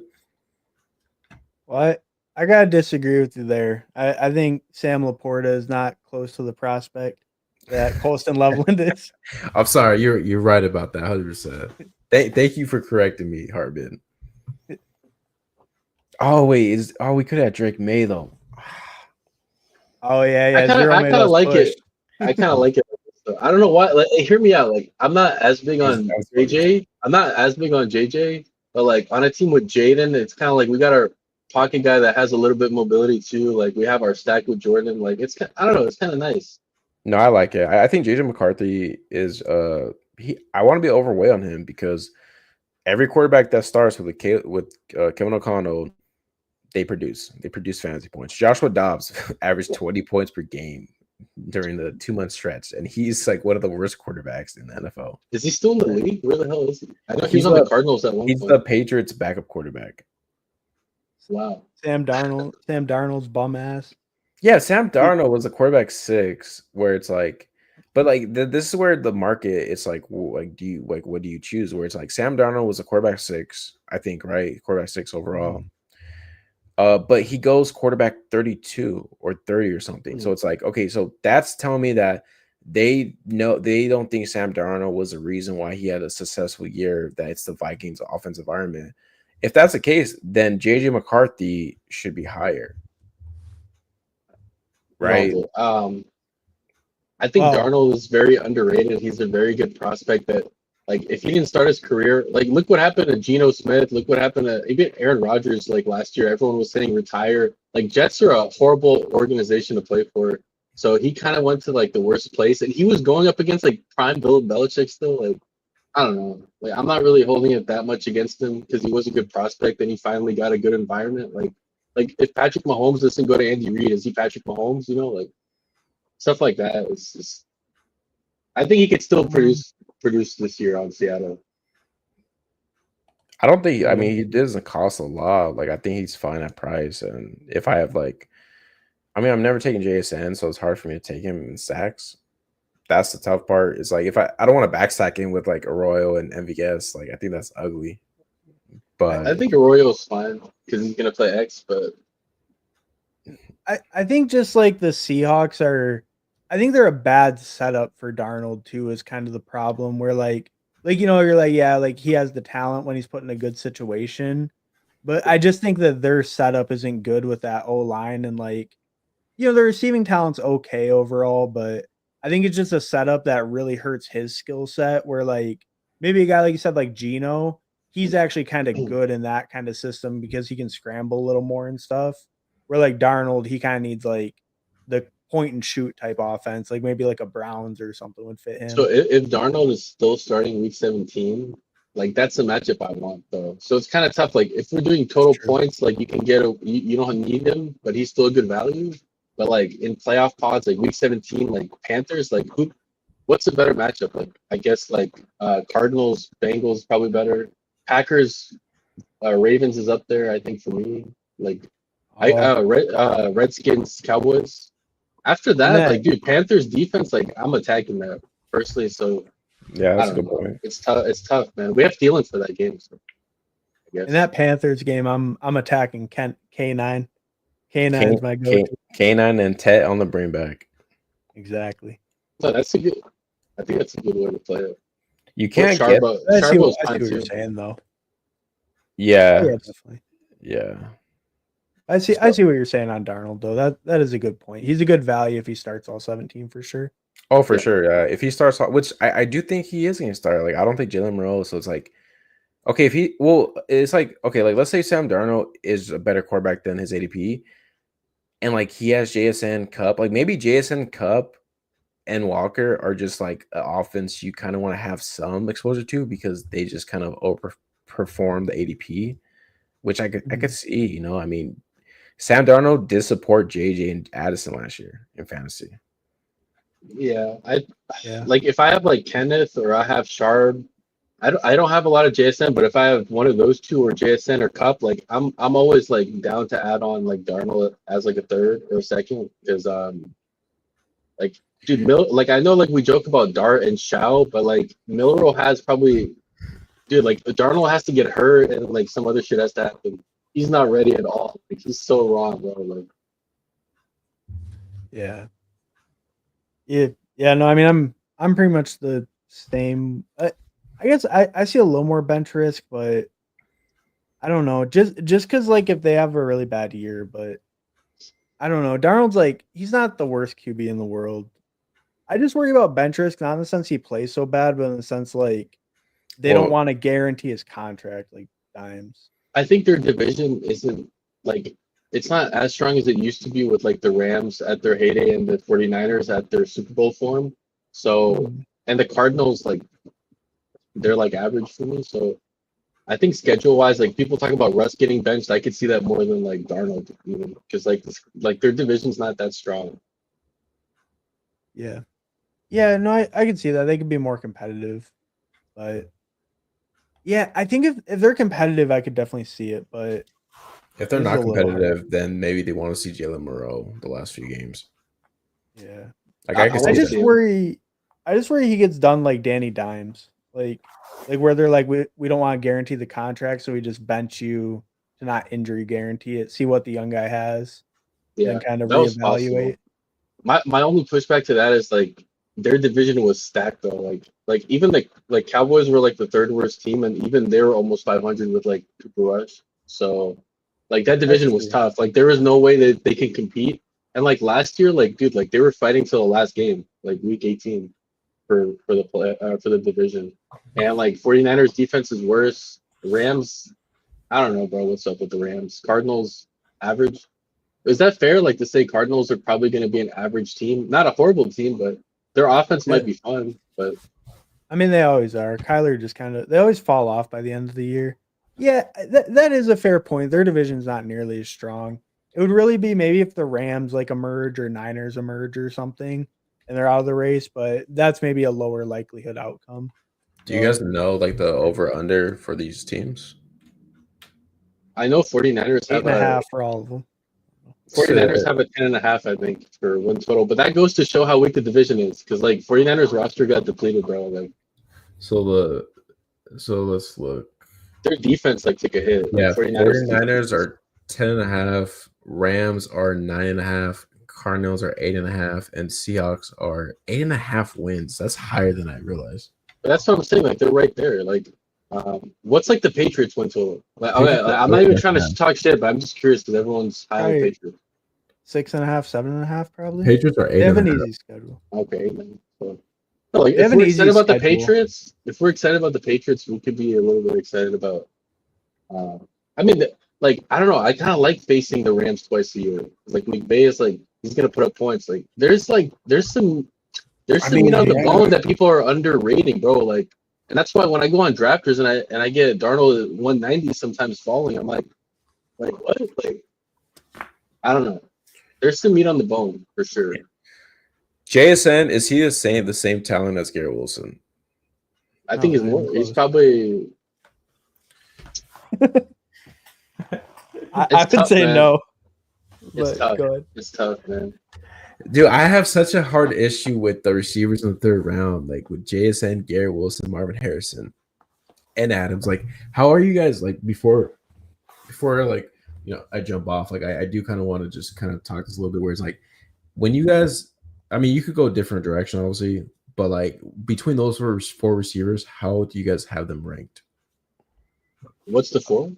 It's Yes, Adams, JSN, Garrett Wilson, and Marvin Harrison. Okay. I would go Adams, Garrett Wilson, Marvin Harrison, JSN. I would go Adams, Garrett Wilson. I mean, you can flip those two. I'm kind of like almost even Garrett Wilson and Adams, and then I would go JSN and then Marv. Just because, like, I don't trust Kyler. Like, it's Shouldn't you take Trey? Like, if you're gonna take Marv, don't you just take the tight end instead, who performed better? I don't trust Kyler. I don't trust Kyler. I mean, I would take Trey over MHJ. That's my point. Yeah, so it's like that's where it's like if I'm gonna take a Cardinal, I would just rather have the tight end with Trey. I'll be honest, like I'm taking Trey a lot more in like full PPR just because like it's not that I don't think he can score touchdowns. It's not like if Trey McBride was tight end for the Packers or tight end for like a team that I trust more, like the Kyler is like he's not really running like I don't know what he's running. When I look at when I watch him play, he like sees I don't think he sees Trey McBride open in the end zone. Like I see him wide open in the end zone and Kyler's not throwing him. It's not a Trey McBride this, it's like a Kyler this, bro. Like I don't know what that midget's doing, bro. Like that midget. It's like that. It's like when he gets in the red zone, like he has like blinders on and like he just panics. Like it's weird. I remember I was watching the game and it was a play action. Kyle Murray rolls out right. Trey McBride's like wide open and Kyle just like doesn't see it. He just runs. And it's like it's either that or he doesn't see him and he throws it like 2 yards to Connor. And I'm like, bro, like you had like MHJ was open, Trey McBride was open, everyone was open, and he just dumps it down like that. I don't know. Maybe I should take more Benson then. I don't know. Yeah. Yeah, I kind of agree with what you said, like the full PPR, because I think Bowers and Trey, where they separate so much, is volume over the other tight ends. So just the more PPR you can get on that, the bigger that gap's gonna be. Um, but yeah, it is tough with Kyler. I do like that they have so many dome games, but he's been like pass touchdown rate below expected ever since like his second season's the only time he was over expected pass touchdown rate. The dome games, Kyler throws like point 0.3 more touchdowns in dome games than outside. So the extra dome games have me a little bit liking the Cardinals, but it is tough. I think Kyler really limits them as an offense, especially the But last couple of years. He's been if you want to disappointing. look at it like as of last year, like Bengals had like the most points allowed to tight end. But it's like I'm not even stacking a ball. Like, yeah, just take McBride. Like, I don't know. Kyler runs enough to Kyler's worth his price, right? I mean, he runs enough. Kyle, Murray's a good pick, I think, in fantasy. I think like the fact that you could get him around pick 100, I think is a good pick. I think he's gonna pay off his price like he does every year, but I don't see like the high end upside that people are seeing. Like, because it like if that game goes off, it's gonna be like Burrow for 35, 40 points, and it might be McBride for 25, 30. But I don't see Kyler putting up I don't know. I don't see him putting up the 40 bomb. Like, I don't know why. Maybe I'm biased, but maybe You're 100% biased, but you might not be wrong. Yeah, because his big rushing. I mean, I guess the only argument against it would be he has big rushing games and he has passing games where like if you combine them to some level, they'd be good enough. So he's like shown the ability, but I don't think you're wrong. Like a lot of his heavy running games are kind of lower pass volume. And maybe there is a reason for that, like how the defense is playing it. It's Like possible. that week, I don't know if you can combine it or not, but like because people always like rushing upside is like rushing plus passing, right? Because like JD5 was so amazing because of the passing. Lamar broke fantasy because of 41 passing touchdowns plus the rushing. So like if Kyler is getting like 21, 23 passing touchdowns and like 700 yards rushing, that's breaking fantasy. Like obviously it's not. It's kind of like a floor play. He's gonna pay off his ADP every year. Every year, like he's never a bad pick. Like you could take him in the 70s this year. He's gonna pay off 70s, I think. I'm a hater though. I'm a Kyler hater. He should have signed with the A's and played baseball. Like, what is he doing, man? He's not serious. He's playing Call of Duty. Like, I like dogs. Like, I like dogs, bro. Like, give me a dog on my team. Like, I think McBride's a dog, obviously. So I know, like the fact that they had to put in this contract where you have to study 4 hours a week. Oh yeah, tape. You can't. And then the COD gaming limits like your parents. Yeah, and then it got leaked out, and then they took it away because it was too embarrassing. That's like that's just like a vibes thing that maybe finally breaks out. But yeah. So one maybe argument though, like for Kyler, I guess, is so like we blame it on Kyler for McBride not being able to score. Have we considered McBride like just doesn't know how to score touchdowns? I mean, because Marvin's never done it. Marvin has scored 8. So what's McBride's excuse? McBride scored like 10 his entire college career, and Marvin scored 8 last year as a rookie. So I don't know if it's a Kyler problem. No, I think it's both. Yeah, some players just aren't touchdown machines. But dude, he got that one fumble recovery in the end zone for a touchdown. Does that count? Yeah, no, that's true. It's just I do think, I mean, Kyler's not the best QB. It wasn't really a Kyler thing. It was just what scares me on McBride. I don't like. Does he have something wrong? Like, why can't he score? Because it can't just be a Kyler thing. He's never been able to score. It's so weird. I maybe it's just the worst of luck, right? Like his expected touchdowns last year was like 6.5. I think for McBride, he was like number 2, 3 in red zone targets. I don't know, man. Dude had a fucking fumble touchdown last year, like, so he almost had the same when it comes to receiving. I don't know. I think I'm betting that McBride scores touchdown this year, though. When I draft him, I am drafting him thinking that he's gonna have at least 6 touchdowns. Like, oh yeah. I mean, of course. Like, I want 20%. I need some copium from you guys. Like, I don't know. I don't Wait, know. are Like, you McBride bag? Like, do you have what's your? oh, I have like 12, 13%. But if he's falling in the third, I'm probably gonna get even more. And it's like, man, I just look at it and I'm like, can this guy score more than like 6 touchdowns in a season? Because if he can, I'm probably kind of like screwing myself picking him this much. And it's I tough. did like if you want to like I don't know if I want to bet on one tight end, I'd rather just bet on Bowers because like man, he's doing But some stuff that I've never seen McBride do. Like some of these plays, bro, he's like a hybrid in a way that McBride isn't as much. Like he's kind of, but the team's using him that way. So see, this is a perfect example. I already know Zero's answer, but would you rather have Ladd and McBride if we're doing the 2v2s? Ladd and McBride or Bowers and Devontae Adams? Bowers and Devontae Adams. Yeah, All right. Bowers and Devontae Adams. But that's a trick question. I would have rather had Bowers and like Josh Allen over Trey McBride. But if Adams wasn't there, JSN No, or Trey McBride. I think Trey McBride's a good pick, man, in the mid third. I'm gonna No, have he's a good pick. I'm saying like Bowers is a better pick.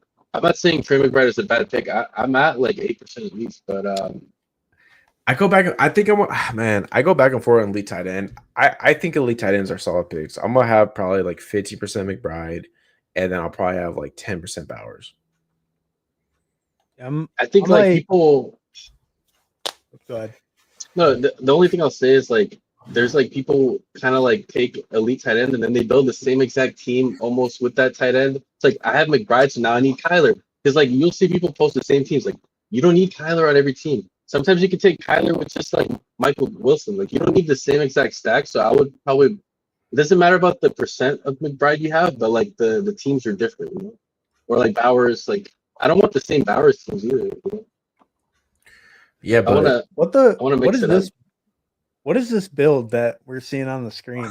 The 2961, bro. Oh yeah, this is the skeleton key to Damn. win BBM. Dude, this is just an extreme art. So like I got fucked out of RBs. So like every time I was on the clock, there was no RBs I could take. So I just said fuck it, give me the receivers. So I pissed elite tight end. I take 2 quarterbacks, and then you know what? I'm like, okay, I'll just go extreme RB, and it's like, yeah, like why am I gonna take a tight end with McBride? I'll just take like a Giddens who could be an RB1 at some point, or Hunter. I probably would have taken 7th running back over a second tight end. Like 9 running backs is kind of like. But like it's like the game, like this is the game we play. So Mahomes is back to MVP level. Purdy's top 5 quarterback, whatever. So quarterback's cool. Tight end's good. I have the lead tight end. McBride's tight end 1.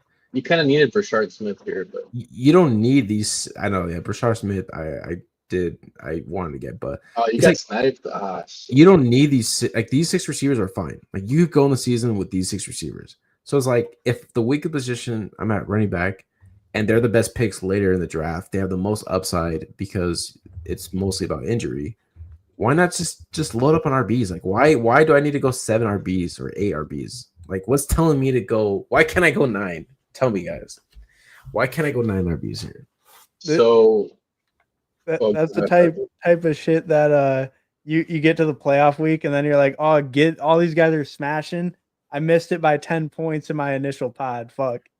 Because I didn't pick the second tight end. Because Juwan Johnson didn't give me 5 points on the bye week when you took it. Yeah, I mean, I think like a lot of times you would just rather like probably multiple of those running backs are gonna hit, and it's gonna be to the point where you probably would have rather had like a 7th wide receiver or a 3rd quarterback even to ping pong weeks than like. I saw Ray Zeddy win the puppy doing the crazy. I'll be honest.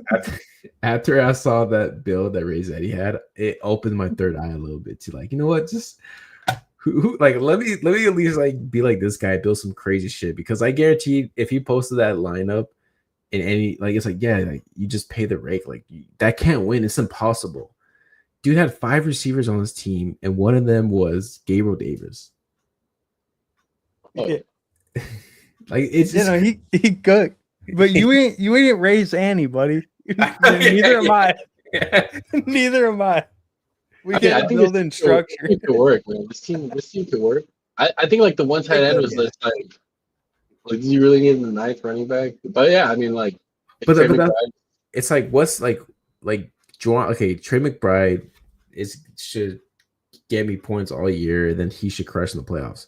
It's like, yeah, Juwan Johnson, yeah, maybe fills in my bye week, or maybe he outscores McBride maybe once or twice.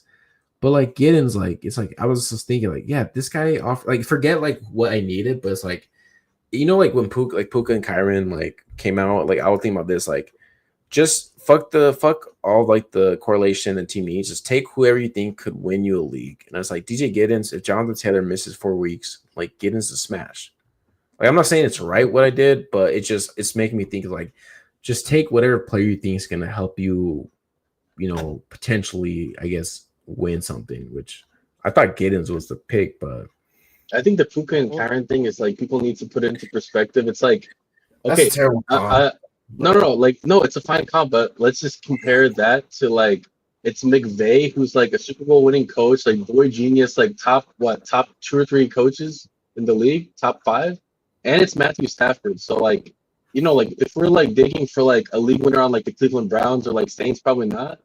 But like, yeah, if you want to go for Jarquez, who's on the Rams, it's like a cleaner. It's something that's more realistic. Like a good offense can produce a league winner better than like a bad offense. Well, I'll tell you what, realistic, Taylor's gonna miss 4 weeks guaranteed this year, and when he does, Giddens is gonna be the RB1. So yeah, my bags are set. I don't worry as much about like quality of offense for like guys like that, just because like if Taylor gets hurt and Kyron doesn't, or vice versa, that makes like one of them good pick, bad pick, right? But like, I don't know. I think when you take the 9 running backs, like, Nick's a content creator. It's that type of shit. Like, man, Twitter's gonna love this shit. The one tight end, 9 RB build.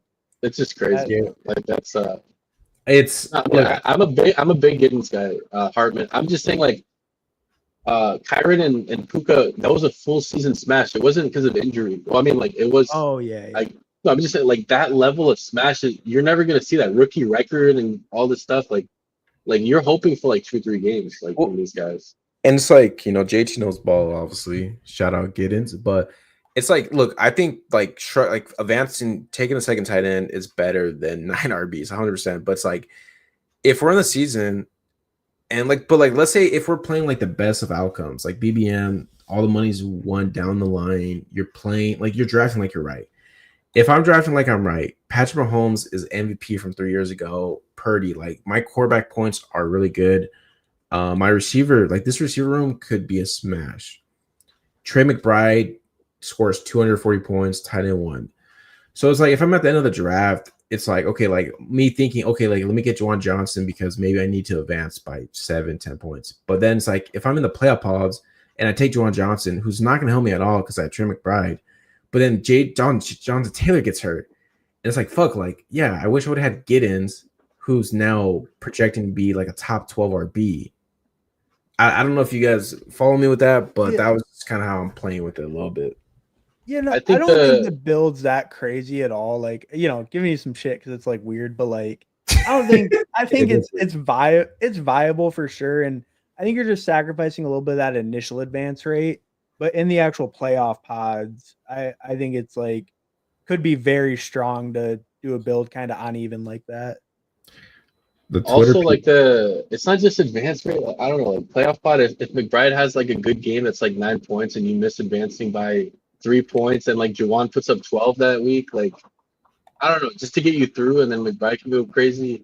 There's just so many outcomes where McBride is probably not smashing every week, but he's still the tight end 1 by a lot. Like there's many outcomes like that. So let me ask you this. Does Juwan have 20-point games? He was a league winner at BBM 4. He was on the BBM. He was on Fareed's team. But he had like 15 points though. There was one. Wait, there was one. Let me look at Juwan. Okay, let me ask this: if you're in a playoff pod, I'm looking at Juwan, but go ahead. Let me ask this: if you're in let's say you advance a BBM with this team, right? And you could change 2 things. So you week 15, you're in the playoff pod. Would you rather have Juwan Johnson or DJ Giddens? Is Jonathan Taylor playing? Week 15, he is. Then Juwan Johnson. Okay, so then You fool. So then Trey McBride. I think Juwan. Did Yeah. you say you fool? Yeah. You fool. No. Because the John Taylor is gonna get hurt week 15. Juwan Johnson does nothing. Trey McBride's like maybe I'm too maybe And Juwan Johnson advanced my team, and DJ Giddens was watching Taylor. I think we can Your talk team. about it so many different ways. Nick, in week 17 last year, if you had a Trey McBride and Ertz team, they could have hit your flex and you could have won BBM with Ertz. Oh, the flex. I mean, yeah. I'm not predicting that, but I'm just saying like have like if Juwan spikes for like 19, 20, and then McBride goes crazy, like but you need the guys that hit. So like maybe Tuden scores 40. That's all you needed, Just wait till you see 10 RBs on the team. How insulted do you feel for Zero to say Juwan could hit the flex on this team? Could win the flex. Man. It's dude, like Ertz hit the flex last year in the finals. So I mean, look, Kumain says I had Trey Ertz on my flex finals team. That was nuts. I mean, look, I don't think I'm gonna go solo tight end again. Well, I think it's different. I think if maybe I took okay, would you guys go? Is there any case you guys go solo tight end if you have Bowers and McBride? Yeah, I have a solo Tucker Craft team. I think what? Like Oh, really? I would go solo. I would go solo tight end if you go earlier running back, and then like Same, yeah. Like go 7 RBs, but have like earlier RBs instead. Maybe a lead quarterback. Yeah, because you're kind of like I don't know. I mean, this team could ping pong like in the playoffs with the RBs. Like if Giddens and like Jarquez and like one other guy scores 30 each, and then like you're just like pushing through anything. It's interesting. Yeah, because maybe the volume play works better at receiver, just because like RB like week 1 you're probably even still going to be behind even with 9, right? Oh, like for sure. Eckler, but then just like whatever Jags guy, maybe Sanders. That's kind of all you have week 1, I guess. Yeah, I have like 2 in tank, maybe week 1. Eckler, Sanders, and maybe Miles. Yeah, right. But like it's all about luck, right? Like I think this way it's like okay, like let's say Tank fucking just is the starter out the gate, and then 2 comes along, or it's like CMC gets hurt week 4, and then Garando helps me the rest of the season. Brandon Allen's it's a community. Like there's stories to tell. It's not great like this. Like I'm gonna be 12th place the first month easily, But that is like, okay, if something's gonna happen my way, or also like maybe Mahomes and Purdy are the nuts. This receiver room is just so good. Trey McBride does 4 touchdowns. I guess like the only like I have a hard time seeing like this team beat a team that went balanced and hit on the early RBs that stayed healthy and like hit the wide receivers that stayed healthy and then hit like the handcuffs that hit, Look, like you don't see it like you don't see a year where like everyone gets hurt, so it's you might still want like one guy early maybe. Well, this like the year. Well, and I mean it is just one thing where like if fucking Joe Mixon, right? He might get put on pup or something to start. Like if that's James Cook next week, then like this team has a solid RB1 right away, right? Or low end RB1, high end RB2, and Ray Davis probably is what you project. Yeah, like Eckler's Jaguars. You could have the winner, yeah. Or let's say CMC, unfortunately gets in a car accident, and it's like, Garando, let's go RB1.